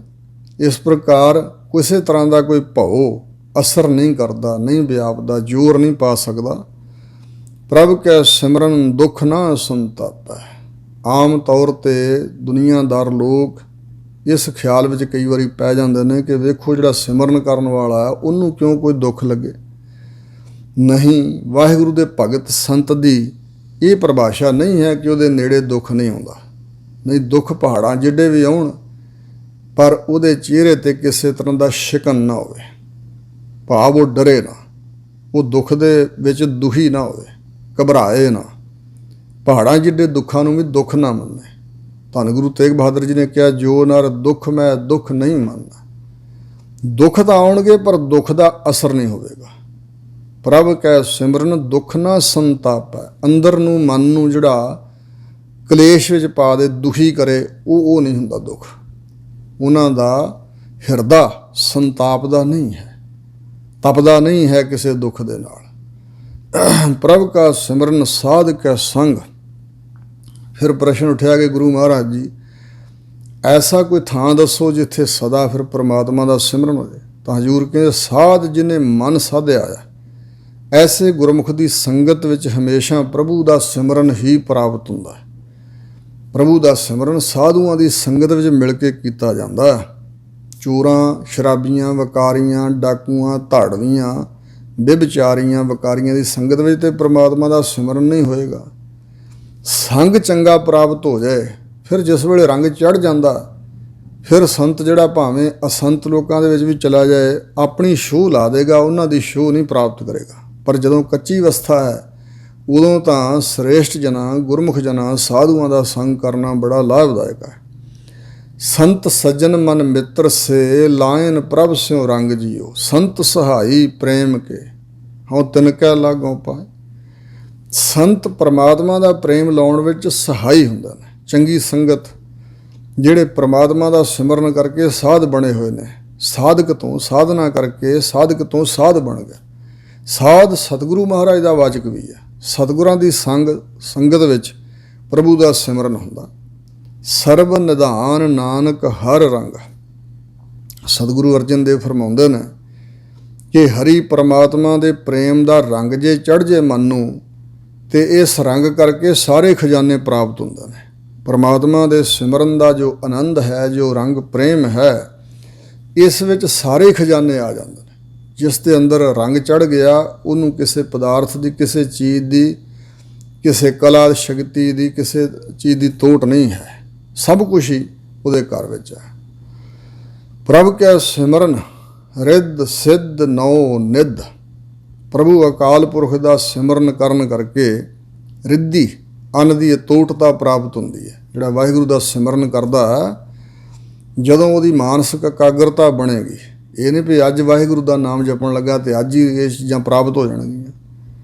ਪਰ ਜਿਸ ਦੇ ਹਿਰਦੇ ਅੰਦਰ ਪਰਮਾਤਮਾ ਦੇ ਨਾਮ ਨਾਲ ਪ੍ਰੇਮ ਜਾਗ ਪੈਂਦਾ ਹੈ, ਫਿਰ ਉਹਨੂੰ ਮਹਾਰਾਜ ਅਕਾਲ ਪੁਰਖ ਜੀ ਖਾਲੀ ਨਹੀਂ ਰਹਿਣ ਦਿੰਦੇ। ਰਿੱਧੀ ਹੁੰਦੀ ਹੈ ਅੰਨ ਦੀ ਤੋਟਤਾ। ਜੀ ਕੋ ਕਵੇ ਵੀ ਸ਼ਾਇਦ ਇਹ ਚੀਜ਼ਾਂ ਹੈ ਨਹੀਂ, ਐਸਾ ਪ੍ਰਚਾਰ ਵੀ ਲੋਕ ਕਰਦੇ ਨੇ ਵੀ ਇਹ ਚੀਜ਼ਾਂ ਹੈ ਹੀ ਨਹੀਂ। ਸਤਿਗੁਰੂ ਮਹਾਰਾਜ ਨੇ ਬਚਨ ਲਿਖੇ ਨੇ ਤੇ ਅਸਲੀਅਤ ਵਿੱਚ ਇਹ ਹਨ। ਰਿੱਧੀ ਅੰਨ ਦੀ ਤੋਟਤਾ। ਉਂਝ ਵੀ ਪਦਾਰਥ ਬਥੇਰੇ, ਔਰ ਰੱਬ ਦੇ ਪਿਆਰਿਆਂ ਦੀ ਸੰਗਤ ਵਿੱਚ ਦਾਸ ਨੇ ਇਹ ਸ਼ਕਤੀ ਵਰਤਦੀ ਆਪ ਨੇਤਰਾਂ ਨਾਲ ਤੱਕੀ ਹੈ। ਕਈ ਵਾਰੀ ਬਾਬਾ ਠਾਕੁਰ ਸਿੰਘ ਜੀ ਨਾਲ ਕਈ ਵਾਰੀ ਇਹ ਖੇਡ ਵੇਖੀ ਹੈ ਕਿ ਪਦਾਰਥ ਬਹੁਤ ਥੋੜ੍ਹਾ ਬਣਿਆ ਹੋਇਆ ਹੋਵੇ, ਸੰਗਤ ਬਹੁਤ ਜ਼ਿਆਦਾ ਹੋਵੇ, ਅਤੇ ਉਹ ਕੱਪੜਾ ਪਾ ਕੇ ਉੱਪਰ ਜਪਜੀ ਸਾਹਿਬ ਦਾ ਪਾਠ ਕਰਾ ਕੇ ਅਰਦਾਸ ਕਰਕੇ ਅਤੇ ਫਿਰ ਜਦੋਂ ਵਰਤਾਉਣ ਲੱਗਦੇ ਸੀ ਅਤੇ ਬੇਅੰਤ ਪਦਾਰਥ ਵਰਤਦੇ ਸਨ, ਫਿਰ ਬਚ ਜਾਂਦੇ ਸਨ। ਐਸੀਆਂ ਖੇਡਾਂ ਕਈ ਵਾਰੀ ਵੇਖੀਆਂ। ਇਹ ਰਿੱਧੀ ਅੰਨ ਦੀ ਤੋੜਤਾ। ਜਿਵੇਂ ਬਾਬਾ ਵੀਰ ਸਿੰਘ ਜਿਹੜੇ ਸੀ ਨਰੰਗਾਬਾਦ ਵਾਲੇ ਮਹਾਂਪੁਰਸ਼ ਹੋਏ ਨੇ ਸਾਡੇ ਪੰਥ ਵਿੱਚ, ਉਹਨਾਂ ਦਾ ਲੰਗਰ ਬਹੁਤ ਵੱਡਾ ਚੱਲਦਾ ਸੀ, ਬਹੁਤ ਵੱਡਾ। ਪਤਾ ਨਹੀਂ ਕਿੰਨੇ ਕੁ ਮਣਾ ਮੂੰਹ ਲੂਣ ਹੀ ਵਰਤਿਆ ਜਾਂਦਾ ਸੀ ਉਸ ਲੰਗਰ ਵਿੱਚ, ਹੋਰ ਪਦਾਰਥ ਤਾਂ ਬੇਅੰਤ। ਤਾਂ ਸਨਾਤਨ ਮਤ ਦੇ ਕੁਝ ਯੋਗੀ ਲੋਕ ਉਹਨਾਂ ਦੀ ਪਰਖ ਕਰਨ ਵਾਸਤੇ ਹੀ ਆ ਗਏ, ਅਤੇ ਉਹ ਸ਼ਾਮਾਂ ਦੇ ਵਕਤ ਆਏ ਅਤੇ ਲੰਗਰ ਵਿੱਚ ਬਹਿ ਗਏ ਅਤੇ ਛਕੀ ਜਾਣ, ਵਾਹਵਾ ਜਾਣੇ ਸੀ। ਅਤੇ ਸੇਵਾਦਾਰ ਬਾਬਾ ਜੀ ਕੋਲ ਗਿਆ ਵੀ ਕੋਈ ਸ਼ਕਤੀ ਵਰਤ ਰਹੇ ਨੇ ਜਾਪ ਦੀ। ਫਿਰ ਮਹਾਂਪੁਰਸ਼ਾਂ ਨੇ ਅੱਧਾ ਪ੍ਰਸ਼ਾਦਾ ਹੀ ਵਰਤਾਇਆ ਸੀ ਉਹਨਾਂ ਨੂੰ, ਅਤੇ ਫਿਰ ਉਹ ਚਰਨੀ ਡਿੱਗ ਪਏ ਸੀ। ਕਹਿੰਦੇ ਵੀ ਸਾਡੀ ਸ਼ਕਤੀ ਤੁਸਾਂ ਰੋਕ ਦਿੱਤੀ, ਸਾਡੀ ਸ਼ਕਤੀ ਨਹੀਂ ਹੁਣ ਚੱਲਦੀ। ਅਸੀਂ ਇਹੀ ਵੇਖਣ ਆਏ ਸੀ ਵੀ ਸੰਤ ਹੈ ਨੇ ਕਿ ਨਹੀਂ। ਉਹਨਾਂ ਦੀ ਪਰਿਭਾਸ਼ਾ ਵਿੱਚ ਜਿਹਦੇ ਕੋਲ ਸ਼ਕਤੀ ਉਹ ਸੰਤ ਹੈ, ਪਰ ਉਹਨਾਂ ਦੀ ਅਵਸਥਾ ਸਿਰਫ ਇੰਨੀ ਨਹੀਂ ਸੀ, ਕਿਤੇ ਗਾਂਹ ਲੰਘੇ ਹੋਏ ਸੀ ਉਹ ਮਹਾਂਪੁਰਸ਼ ਬਾਬਾ ਵੀਰ ਸਿੰਘ ਨਰੰਗਾਬਾਦ ਵਾਲੇ। ਅਤੇ ਇਸ ਤਰ੍ਹਾਂ ਜਿਹੜੀ ਰਿੱਧੀ ਅੰਨ ਦੀ ਤੋੜਤਾ ਹੈ ਉਸ ਨੂੰ ਗੁਰਮੁਖ ਨੂੰ ਪ੍ਰਾਪਤ ਹੁੰਦੀ ਹੈ। ਸਿੱਧ ਸਿੱਧੀ 18 ਪ੍ਰਕਾਰ ਦੀ ਮਾਨਸਿਕ ਇਕਾਗਰਤਾ ਵਿੱਚੋਂ ਪੈਦਾ ਹੋਈ ਸ਼ਕਤੀ। ਇਹ ਸਿੱਧੀਆਂ 18 ਨੇ, 8 ਮੁੱਖ ਸਿੱਧੀਆਂ ਅਤੇ 10 ਗੌਣ ਸਿੱਧੀਆਂ ਹਨ। ਅਣਮਾ, ਲਗਮਾ, ਗਰਮਾ, ਭਰਮਾ, ਮਹਿਮਾ, ਦੂਰ ਦ੍ਰਿਸ਼ਟ, ਦੂਰ ਸਰਵਣ, ਪਰਕਾਇਆ ਪ੍ਰਵੇਸ਼ ਆਦਿਕ। ਹੌਲੇ ਜਿਹੇ ਹੋ ਜਾਣਾ, ਬਹੁਤ ਭਾਰੇ ਜਿਹੇ ਹੋ ਜਾਣਾ, ਨਿੱਕੇ ਜਿਹੇ ਬਣ ਜਾਣਾ, ਵੱਡਾ ਸਾਰਾ ਕੱਦ ਬਣਾ ਲੈਣਾ, ਔਰ ਇਸੇ ਤਰ੍ਹਾਂ ਦੂਰ ਕਿਸੇ ਦੇਸ਼ ਕੀ ਗੱਲਬਾਤ ਹੋ ਰਹੀ ਇੱਥੇ ਬੈਠਿਆਂ ਸੁਣ ਲੈਣੀ, ਜਿਵੇਂ ਟੈਲੀਫੋਨ 'ਤੇ ਗੱਲ ਸੁਣੀ ਦੀ ਆ। ਅਤੇ ਜੇ ਚਾਹੁਣ ਵੀ ਫਲਾਣੇ ਦੇਸ਼ ਫਲਾਣੀ ਜਗ੍ਹਾ ਕੀ ਖੇਡ ਹੋ ਰਹੀ ਹੈ, ਕੀ ਲੋਕ ਕਰ ਰਹੇ ਨੇ ਕੰਮ ਧੰਦੇ, ਕੁਛ ਵੀ ਜਿਵੇਂ ਟੈਲੀਵਿਜ਼ਨ 'ਤੇ ਸਾਰਾ ਕੁਝ ਦਿਸਦਾ, ਇਸ ਤਰ੍ਹਾਂ ਉਹਨਾਂ ਨੂੰ ਹੱਥ ਦੀ ਤਲੀ 'ਤੇ ਦਿਸ ਪੈਂਦਾ, ਦ੍ਰਿਸ਼ਟੀ ਦੁਆਰਾ ਦਿਸ ਪੈਂਦਾ। ਇਹ ਦੂਰ ਦ੍ਰਿਸ਼ਟ ਸਿੱਧੀ ਹੈ। ਪਰ ਕਾਇਆ ਪ੍ਰਵੇਸ਼, ਆਪਣੀ ਦੇਹ 'ਚੋਂ ਨਿਕਲ ਕੇ ਰੂਹ ਨੂੰ ਕੱਢ ਕੇ ਕਿਸੇ ਹੋਰ ਦੇਹ ਵਿੱਚ ਵੀ ਪ੍ਰਵੇਸ਼ ਕਰ ਸਕਦੇ ਨੇ। ਅਤੇ ਗਮਤਾ ਹੋਣੀ, ਕਿਤੇ ਦੂਰ ਦੁਰਾਡੇ ਚਲੇ ਜਾਣਾ ਦੇਹ 'ਚੋਂ ਨਿਕਲ ਕੇ। ਸੋ ਇਸ ਪ੍ਰਕਾਰ ਦੀਆਂ ਸ਼ਕਤੀਆਂ ਰੱਬ ਦੇ ਪਿਆਰਿਆਂ ਕੋਲ ਹੁੰਦੀਆਂ। ਜਿਵੇਂ ਬਾਬਾ ਹਰਨਾਮ ਸਿੰਘ ਰਾਮਪੁਰ ਖੇੜੇ ਵਾਲਿਆਂ ਕੋਲ ਇੱਕ ਮਾਤਾ ਜੀ ਆਏ, ਉਹ ਪ੍ਰੇਮਣ ਸੀ ਮਾਤਾ, ਸਤਸੰਗਣ ਸੀ, ਭਜਨ ਸਿਮਰਨ ਵਾਲੀ ਅੰਮ੍ਰਿਤਧਾਰੀ ਮਾਈ ਸੀ। ਉਹ ਮਹਾਂਪੁਰਸ਼ਾਂ ਕੋਲ ਆਈ ਵੀ ਬਾਬਾ ਜੀ ਬੜੀ ਮੁਸ਼ਕਿਲ ਨਾਲ ਬੜਾ ਖਰਚ ਕਰਕੇ ਲੜਕੇ ਨੂੰ ਵਿਆਹਿਆ ਅਤੇ ਉਹ ਇੰਗਲੈਂਡ ਭੇਜਿਆ, ਅਤੇ ਹੁਣ ਉਹ ਉੱਥੋਂ ਚਿੱਠੀਆਂ ਪਾਈ ਜਾਂਦਾ ਕਿ ਮੇਰਾ ਇੱਥੇ ਦਿਲ ਨਹੀਂ ਲੱਗਦਾ, ਮੈਂ ਸਭ ਕੁਝ ਛੱਡ ਕੇ ਵਾਪਸ ਆ ਜਾਣਾ, ਅਤੇ ਕੋਈ ਤੁਸੀਂ ਅਰਦਾਸ ਬੇਨਤੀ ਕਰੋ ਉਹਦਾ ਦਿਲ ਉੱਥੇ ਲੱਗ ਜਾਏ। ਮਹਾਂਪੁਰਸ਼ ਕਹਿਣ ਲੱਗੇ ਕੋਈ ਨਹੀਂ ਮਾਤਾ ਜੀ, ਕਰਾਂਗੇ ਅਰਦਾਸ। ਅਤੇ ਫਿਰ ਕੁਝ ਦਿਨਾਂ ਬਾਅਦ ਉਸ ਲੜਕੇ ਦੀ ਚਿੱਠੀ ਆਈ ਕਿ ਮਾਤਾ ਜੀ ਪਹਿਲਾਂ ਤਾਂ ਦਿਲ ਨਹੀਂ ਸੀ ਲੱਗਦਾ, ਅਤੇ ਹੁਣ ਮਹਾਂਪੁਰਸ਼ ਇੱਥੇ ਆਏ ਸੀ ਬਾਬਾ ਹਰਨਾਮ ਸਿੰਘ ਰਾਮਪੁਰ ਖੇੜੇ ਵਾਲੇ, ਅਤੇ ਇੱਥੇ ਪਾਰਕ ਵਿੱਚ ਮੈਨੂੰ ਮਿਲੇ ਸਨ, ਅਤੇ ਉਹਨਾਂ ਮੈਨੂੰ ਧਰਵਾਸ ਦਿੱਤੀ, ਉਸ ਦਿਨ ਤੋਂ ਮੇਰਾ ਦਿਲ ਲੱਗ ਗਿਆ। ਉਹ ਮਾਤਾ ਕੁਝ ਹੈਰਾਨ ਹੋਈ ਅਤੇ ਚਿੱਠੀ ਲੈ ਕੇ ਸੰਤਾਂ ਕੋਲ ਆਈ ਵੀ ਤੁਸੀਂ ਤਾਂ ਮਹਾਂਪੁਰਸ਼ੋ ਇੱਥੇ ਰਹੇ ਹੋ, ਇੰਗਲੈਂਡ ਤੁਸੀਂ ਗਏ ਨਹੀਂ, ਪਰ ਮੇਰਾ ਬੇਟੇ ਨੇ ਚਿੱਠੀ ਲਿਖੀ ਆ ਕਿ ਤੁਸੀਂ ਉੱਥੇ ਮਿਲੇ, ਅਤੇ ਇਹ ਕਿਵੇਂ ਜੀ? ਮਹਾਂਪੁਰਸ਼ਾਂ ਨੇ ਉਹ ਚਿੱਠੀ ਫੜੀ ਮਾਤਾ ਕੋਲੋਂ ਅਤੇ ਚਿੱਠੀ ਪਾੜ ਦਿੱਤੀ, ਅਤੇ ਮਾਤਾ ਜੀ ਨੂੰ ਕਿਹਾ ਭਈ ਮਾਤਾ ਜੀ ਜਦੋਂ ਤੱਕ ਸਾਡਾ ਸਰੀਰ ਹੈ ਇਹ ਵਚਨ ਕਿਸੇ ਨੂੰ ਦੱਸਣਾ ਨਹੀਂ। ਇਸ ਤਰ੍ਹਾਂ ਮਹਾਂਪੁਰਸ਼ਾਂ ਨੇ ਉਹ ਆਪਣਾ ਆਪ ਛੁਪਾਇਆ। ਫਿਰ ਕਿਸੇ ਪ੍ਰੇਮੀ ਨੇ, ਨਿਕਟ ਵਰਤੀ ਸੇਵਾਦਾਰ ਨੇ ਪੁੱਛਿਆ ਸੀ ਜੀ ਇਹ ਕਿਵੇਂ ਖੇਡ ਵਾਪਰਦੀ ਹੈ? ਤੁਸੀਂ ਜੇ ਸਰੀਰ 'ਚੋਂ ਕਿਤੇ ਨਿਕਲ ਕੇ ਚਲੇ ਜਾਓ ਤਾਂ ਸਰੀਰ ਕਿਵੇਂ ਜਿਉਂਦਾ ਰਹਿੰਦਾ? ਫਿਰ ਮਹਾਂਪੁਰਸ਼ਾਂ ਦੱਸਿਆ ਵੀ ਜਿਵੇਂ ਬਿਜਲੀ ਦੀ ਤਾਰ ਦਾ ਕਰੰਟ ਪਹੁੰਚਦਾ ਦੂਰ ਤੱਕ, ਇਸੇ ਤਰ੍ਹਾਂ ਸਰੀਰ ਦੇ ਨਾਲ ਵੀ ਸੰਬੰਧ ਬਣਿਆ ਰਹਿੰਦਾ, ਪਰ ਕੇਵਲ ਇੱਕ ਥਾਂ 'ਤੇ ਨਹੀਂ। ਜਦੋਂ ਗੁਰੂ ਮਹਾਰਾਜ ਦੀ ਬਖਸ਼ਿਸ਼ ਹੁੰਦੀ ਹੈ ਅਤੇ ਅਨੇਕਾਂ ਥਾਵਾਂ 'ਤੇ ਅਨੇਕਾਂ ਰੂਪ ਅਸੀਂ ਧਾਰ ਸਕਦੇ ਹਾਂ। ਇਹ ਤਾਂ ਇੱਕ ਰੂਪ ਧਾਰਿਆ ਸੀ ਨਾ, ਇੰਗਲੈਂਡ ਪਹੁੰਚੇ ਸੀ, ਪਰ ਅਸੀਂ ਅਨੇਕਾਂ ਥਾਵਾਂ 'ਤੇ ਜਾ ਸਕਦੇ ਹਾਂ। ਇਹ ਗੁਰੂ ਮਹਾਰਾਜ ਨੇ ਹੀ ਬਖਸ਼ਿਸ਼ ਕੀਤੀ ਹੈ, ਅਤੇ ਸਰੀਰ ਨਾਲ ਵੀ ਸੰਬੰਧ ਬਣਿਆ ਰਹਿੰਦਾ, ਭਾਵੇਂ ਬਰਾਜੇ ਹੋਈਏ ਭਾਵੇਂ ਬੈਠੇ ਹੋਈਏ। ਅਤੇ ਇਸ ਤਰ੍ਹਾਂ ਦੀ ਇਹ ਇੱਕ ਅਗੰਮੀ ਖੇਡ ਹੈ। ਸੋ ਇਸ ਪ੍ਰਕਾਰ ਇਉਂ ਸਿੱਧੀਆਂ ਅਤੇ ਇੱਕ 9 ਨਿੱਧੀਆਂ, 18 ਸਿੱਧੀਆਂ ਹਨ, ਇੱਕ ਰਿੱਧੀ ਹੈ ਅੰਨ ਦੀ ਤੋੜਦਾ, ਅਤੇ 9 ਨਿੱਧੀਆਂ। ਦੁਨੀਆ ਦੇ 9 ਖਜ਼ਾਨੇ, ਜਿਵੇਂ ਪੈਸਾ ਹੈ, ਸੋਨਾ ਚਾਂਦੀ ਹੈ, ਇਸੇ ਤਰ੍ਹਾਂ ਹੀਰੇ ਲਾਲ ਜਵਾਹਰਾਤ ਨੇ, ਇਹ ਇਤਿਆਦਿਕ, ਇਹ 9 ਖਜ਼ਾਨੇ ਮੰਨੇ ਗਏ ਨੇ। ਵੱਖਰੇ ਵੱਖਰੇ ਨਾਮ ਰੱਖੇ ਹੋਏ ਨੇ ਵੱਖਰੇ ਵੱਖਰੇ ਗ੍ਰੰਥਾਂ 'ਚ। ਇਹ 9 ਦੇ 9 ਖਜ਼ਾਨੇ ਹੀ ਪ੍ਰਾਪਤ ਹੋ ਜਾਂਦੇ ਨੇ। ਇੱਕ ਵਚਨ ਵੀ ਇਸ ਸੰਬੰਧ ਵਿੱਚ ਦਾਸ ਨੂੰ ਯਾਦ ਆ ਗਿਆ। ਇੱਕ ਸੰਤ ਫਤਿਹ ਚੰਦ ਜੀ ਸ਼ਾਹ ਜੀਵਣੇ ਵਾਲੇ ਉਦਾਸੀ ਮਹਾਤਮਾ ਹੋਏ ਨੇ। ਉਹ ਵਿੱਦਿਆ ਪੜ੍ਹਨ ਵਾਸਤੇ ਟਕਸਾਲ ਵਿੱਚ ਹੀ ਆਏ ਸੀ, ਵਿੱਦਿਆ ਪੜ੍ਹ ਕੇ ਫਿਰ ਚਲੇ ਗਏ। ਉਹ ਪਹਿਲਾਂ ਇਸੇ ਤਰ੍ਹਾਂ ਰਹੇ, ਸੰਤ ਫਤਿਹ ਚੰਦ ਨਾਂ ਰਿਹਾ ਉਹਨਾਂ ਦਾ। ਸੁਣਨ 'ਚ ਆਇਆ ਕਿ ਬਾਅਦ ਵਿੱਚ ਉਹਨਾਂ ਅੰਮ੍ਰਿਤਪਾਨ ਵੀ ਕੀਤਾ ਸੀ, ਪਰ ਉਹ ਸ਼ਾਹ ਜੀਵਣੇ ਵਾਲੇ ਸੰਤ ਵੱਜਦੇ ਸਨ।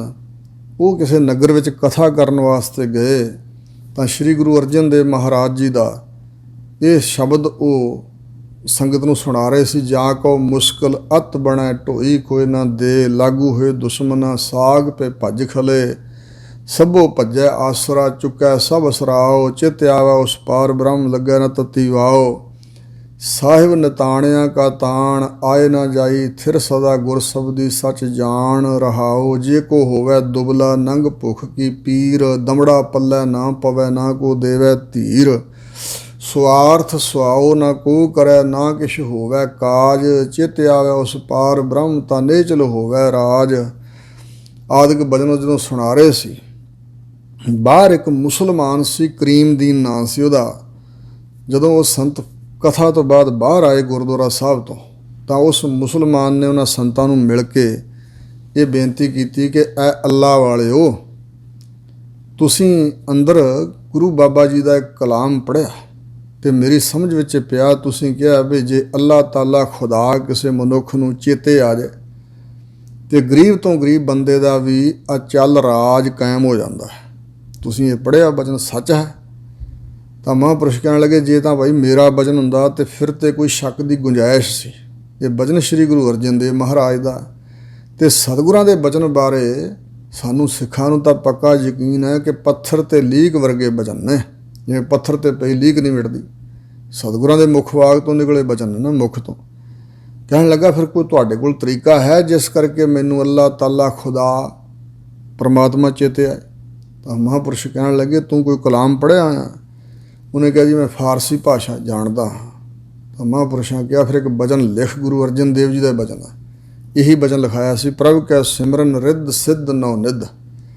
ਕਹਿੰਦੇ ਜਿੰਨੇ ਦਿਨ ਇੱਥੇ ਸੰਗਤ ਜੁੜਦੀ ਕਥਾ ਹੁੰਦੀ ਹੈ, ਤੂੰ ਸੰਗਤ ਦੇ ਜੋੜੇ ਝਾੜ ਜਾਇਆ ਕਰ ਅਤੇ ਨਾਲ ਇਹ ਪੰਕਤੀ ਪੜ੍ਹਦਾ ਰਿਹਾ ਕਰ ਅਤੇ ਹਟਣਾ ਨਹੀਂ ਇਸ ਪੰਕਤੀ ਨੂੰ। ਜਦੋਂ ਤੈਨੂੰ ਨੀਂਦ ਆਵੇ ਸੌਂ ਜਾਇਆ ਕਰ, ਭੁੱਖ ਲੱਗੇ ਪ੍ਰਸ਼ਾਦਾ ਛਕਿਆ ਕਰ, ਆਮ ਸਧਾਰਨ ਜੀਆਂ ਵਾਂਗ ਵਿਚਰ, ਪਰ ਵੇਖੀ ਫਿਰ ਕੀ ਕਲਾ ਵਾਪਰਦੀ ਹੈ। ਕਿਉਂਕਿ ਉਹ ਬਹੁਤ ਗਰੀਬ ਸੀ, ਬਹੁਤ ਜ਼ਿਆਦਾ ਗਰੀਬ ਸੀ।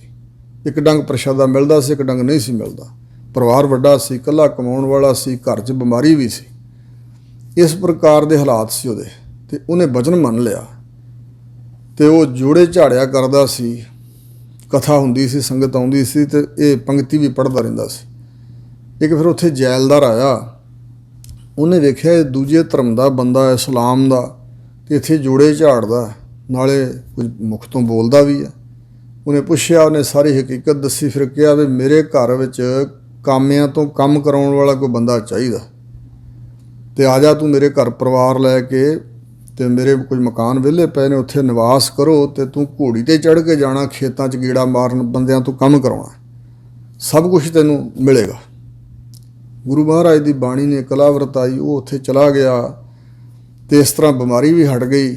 ਸਿਮਰਨ ਕਰਨ ਨਾਲ, ਇਸ ਪੰਕਤੀ ਦਾ ਜਾਪ ਕਰਨ ਨਾਲ ਬਿਮਾਰੀ ਵੀ ਹਟ ਗਈ ਅਤੇ ਘਰ ਵਿੱਚ ਵੀ ਮੌਜਾਂ ਬਣ ਗਈਆਂ, ਗਰੀਬੀ ਦੂਰ ਚਲੀ ਗਈ। ਅਤੇ ਫਿਰ ਕਹਿੰਦੇ ਨੇ ਕਿ ਉਸ ਜੈਲਦਾਰ ਦੀ ਜਾਇਦਾਦ ਦਾ ਵਾਰਸੇ ਬਣ ਗਿਆ ਸੀ, ਉਹਦੀ ਔਲਾਦ ਨਹੀਂ ਸੀ ਜੈਲਦਾਰ ਦੀ। ਅਤੇ ਫਿਰ ਕੁਝ ਵਰ੍ਹਿਆਂ ਬਾਅਦ ਉਹੀ ਮਹਾਂਪੁਰਸ਼ ਉਸ ਨਗਰ 'ਚ ਆਏ ਅਤੇ ਊਠਾਂ 'ਤੇ ਲੱਦ ਕੇ ਕੰਬਲ ਅਤੇ ਭੋਜਨ ਪਦਾਰਥ ਬਹੁਤ ਕੁਛ ਉਹ ਲੈ ਕੇ ਆਇਆ। ਫਿਰ ਮਿਲਿਆ ਆ ਕੇ, ਤਾਂ ਕਹਿਣ ਲੱਗੇ, ਜੀ ਮੈਂ ਕਰੀਮਦੀਨ ਹਾਂ, ਜਿਹਨੂੰ ਤੁਸੀਂ ਉਹ ਪੰਕਤੀ ਲਿਖਾਈ ਸੀ, ਗੁਰੂ ਅਰਜਨ ਦੇਵ ਜੀ ਦੀ ਉਚਾਰੀ ਹੋਈ। ਇਹਦੇ 10 ਭਾਈ ਹੁਣ ਕੋਈ ਕਲਾ ਵਾਪਰੀ ਹੁਣ ਤੱਕ ਨਹੀਂ? ਕਹਿਣ ਲੱਗਾ, ਜੀ ਬਹੁਤ ਕੁਛ, ਕਿਸੇ ਪਦਾਰਥ ਦੀ ਤੋਟ ਨਹੀਂ ਰਹੀ, ਇਸ ਦੁਨੀਆ ਦੇ ਸਾਰੇ ਸੁੱਖ ਮੈਨੂੰ ਮਿਲੇ ਹੋਏ ਨੇ।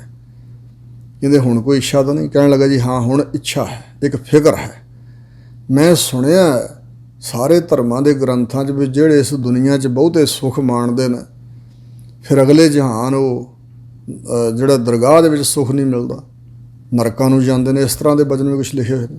ਅਤੇ ਮਹਾਂਪੁਰਸ਼ ਕਹਿੰਦੇ ਉਹ ਜਿਹੜਾ ਗਮ ਹੈ, ਪ੍ਰਲੋਕ ਦਾ ਫਿਕਰ ਹੈ, ਉਹ ਵੀ ਦੂਰ ਕਰ ਦਿੰਦੇ। ਗੁਰੂ ਅਰਜਨ ਦੇਵ ਮਹਾਰਾਜ ਦਾ ਅਗਲਾ ਬਚਨ ਹੈ, ਪ੍ਰਭ ਕੈ ਸਿਮਰਨ ਗਿਆਨ ਧਿਆਨ ਤਤ ਬੁੱਧ। ਇਹਨਾਂ ਦੋਵਾਂ ਬਚਨਾਂ ਦਾ ਪਾਠ ਭਾਵਨਾ ਨਾਲ ਕਰਦਾ ਰਹੀਂ, ਫਿਰ ਅਗਲਾ ਜਹਾਨ ਵੀ ਸੌਰ ਜਾਏਗਾ, ਉੱਥੇ ਵੀ ਮੁੱਖ ਕਾਲਾ ਨਹੀਂ ਹੋਵੇਗਾ, ਖਿੜੇ ਮੱਥੇ ਹੀ ਜਾਏਗਾ। ਇਸ ਪ੍ਰਕਾਰ ਇਹ ਮਹਾਰਾਜ ਦੇ ਨਾਮ ਦਾ ਪ੍ਰਤਾਪ ਹੈ। ਕਈ ਪੁੱਛਦੇ ਨੇ, ਜੀ ਗੁਰੂ ਗ੍ਰੰਥ ਸਾਹਿਬ ਦਾ ਕਿਹੜਾ ਸ਼ਬਦ ਜਿਹਦਾ ਜਾਪ ਕਰੀਏ ਸੁੱਖ ਮਿਲੇ, ਆਹ ਮਿਲੇ, ਇਹ ਮਿਲੇ। ਇਤਿਆਦਿਕ ਦੁਨਿਆਵੀ ਚੀਜ਼ਾਂ ਦੀ ਲੋੜ ਸਾਨੂੰ ਹੈ, ਪਰ ਕਈ ਵਾਰੀ ਅਸੀਂ ਲਾਲਸਾ ਹੀ ਇੰਨੀ ਜ਼ਿਆਦਾ ਵਧਾ ਲੈਂਦੇ ਹਾਂ ਕਿ ਕੇਵਲ ਪਦਾਰਥਾਂ ਦੀ ਇੱਛਾ ਹੀ ਤੱਕ ਸੀਮਤ ਰਹਿ ਜਾਂਦੇ। ਨਹੀਂ, ਗੁਰੂ ਮਹਾਰਾਜ ਕੋਲੋਂ ਸਿੱਖੀ ਨਾਮਦਾਨ ਜ਼ਰੂਰ ਮੰਗਣਾ ਚਾਹੀਦਾ, ਜ਼ਰੂਰੀ ਵਸਤੂ। ਅਤੇ ਦੁਨਿਆਵੀ ਪਦਾਰਥ ਵੀ, ਜਿਸ ਦੇ ਕੋਲੋਂ ਸਭ ਕੁਛ ਮਿਲਦਾ, ਉਹਦੇ ਕੋਲੋਂ ਦੁਨਿਆਵੀ ਪਦਾਰਥ ਵੀ ਮਿਲਦੇ ਨੇ। ਦੁਖ ਤਿਸਹਿ ਪੈ ਆਖੀਐ, ਸੂਖ ਜਿਸੈ ਹੀ ਪਾਸ, ਮਾਨ ਮੰਗੋ ਤਾਨ ਮੰਗੋ, ਧਨ ਲਖਮੀ ਸੁਤ ਦੇ। ਇਹ ਵੀ ਲੋੜ ਹੈ ਅਤੇ ਮੰਗ ਸਕਦੇ ਹਾਂ ਗੁਰੂ ਮਹਾਰਾਜ ਕੋਲੋਂ। ਪਰ ਮੁੱਖ ਗੱਲ ਸਿੱਖੀ ਨਾਮਦਾਨ ਇਹ ਜ਼ਰੂਰ ਮੰਗਣਾ ਚਾਹੀਦਾ, ਅਤੇ ਫਿਰ ਇਹ ਪਦਾਰਥ ਵੀ ਮਿਲ ਜਾਂਦੇ ਨੇ, ਕੋਈ ਤੋਟ ਨਹੀਂ ਰਹਿ ਜਾਂਦੀ। ਵਾਹਿਗੁਰੂ ਦੇ ਘਰ ਵਿੱਚ ਸਭ ਕੁਛ ਹੈ।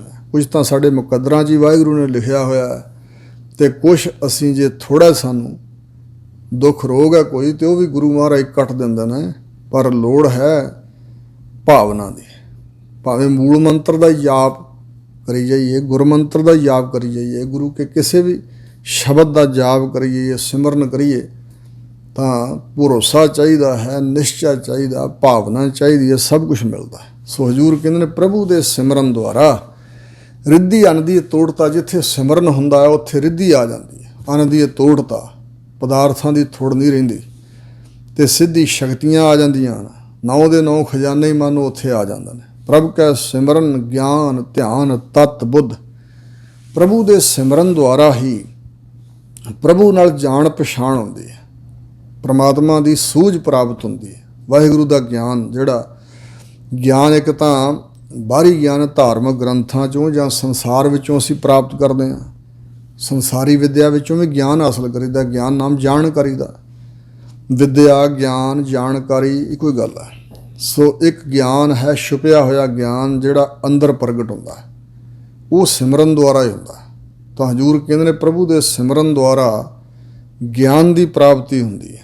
ਧਿਆਨ, ਸਰਗੁਣ ਸਰੂਪ ਦਾ ਧਿਆਨ, ਭਾਵ ਜਿਹੜੀ ਅੰਦਰਲੀ ਸੁਰਤ ਹੈ ਪਰਮਾਤਮਾ ਨਾਲ ਜੁੜਦੀ ਹੈ। ਤਤ ਬੁੱਧ, ਤਤ ਬੁੱਧੀ, ਜਾਂ ਬੁੱਧੀ ਦੇ ਅੰਦਰ ਤਤ ਸਿਧਾਂਤ ਆ ਜਾਂਦਾ ਹੈ। ਤਤ ਨੂੰ ਪਛਾਣਨ ਵਾਲੀ ਬੁੱਧ ਪ੍ਰਾਪਤ ਹੁੰਦੀ ਹੈ। ਸਾਡੀ ਸੰਸਾਰੀਆਂ ਦੀ ਬੁੱਧ ਹੈ ਸੰਸਾਰਾਕਾਰ, ਵਿਹਾਰਾਕਾਰ, ਵਿਸ਼ੇ ਵਿਸ਼ੈਣੀ, ਪਰ ਉਹ ਫਿਰ ਸਿਮਰਨ ਦੁਆਰਾ ਬੁੱਧ ਬਣਦੀ ਆਤਮ ਵਿਸ਼ੈਣੀ ਬੁੱਧੀ।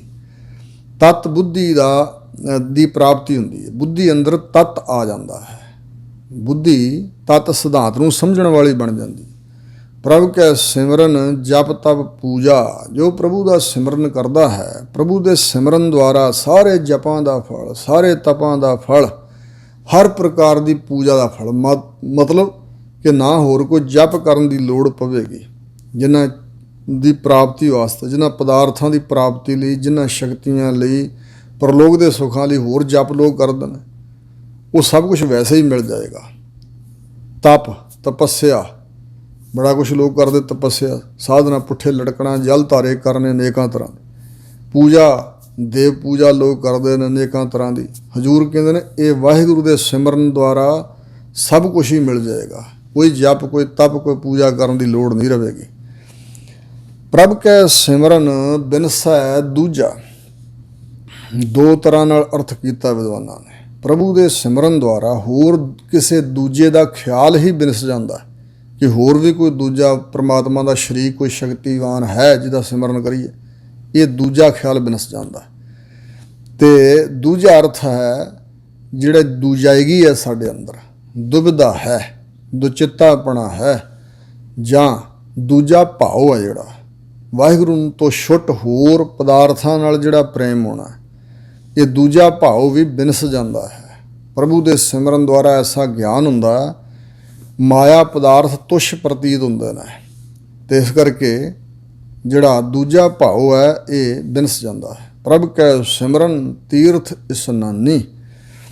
ਪ੍ਰਭੂ ਦੇ ਸਿਮਰਨ ਦੁਆਰਾ ਜੀਵ ਇੰਨਾ ਪਵਿੱਤਰ ਹੋ ਜਾਂਦਾ ਹੈ ਕਿ ਮਾਨੋ ਤੀਰਥਾਂ ਦਾ ਇਸ਼ਨਾਨੀ ਬਣਦਾ। ਤੀਰਥ ਨਾਮ ਪਵਿੱਤਰ ਜਗ੍ਹਾ ਦਾ, ਜਿੱਥੇ ਜਲ ਵੀ ਹੈ ਅਤੇ ਪਵਿੱਤਰ ਜਗ੍ਹਾ ਹੈ, ਉੱਥੋਂ ਦਾ ਇਸ਼ਨਾਨ ਕਰਨ ਨਾਲ ਸਮਝਿਆ ਜਾਂਦਾ ਵੀ ਅਸੀਂ ਪਵਿੱਤਰ ਹੋ ਗਏ ਹਾਂ। ਤਾਂ ਮਹਾਰਾਜ ਕਹਿੰਦੇ ਹੋਰਨਾਂ ਤੀਰਥਾਂ 'ਤੇ ਜਾ ਕੇ ਇਸ਼ਨਾਨ ਕਰਨ ਦੀ ਲੋੜ ਨਹੀਂ ਰਹੇਗੀ। ਜੋ ਵਾਹਿਗੁਰੂ ਦਾ ਸਿਮਰਨ ਕਰਦਾ ਉਹਦੀ ਮਾਨਸਿਕ ਤੌਰ 'ਤੇ ਮੈਲ ਉਤਰ ਜਾਂਦੀ ਹੈ, ਅਤੇ ਉਹ ਮਾਨੋ ਤੀਰਥ ਦਾ ਇਸ਼ਨਾਨੀ ਬਣਦਾ। ਤੀਰਥ ਪੂਰਾ ਸਤਿਗੁਰੂ ਜੋ ਅਨੰਦਨ ਹਰ ਹਰ ਨਾਮ 'ਤੇ ਆਏ।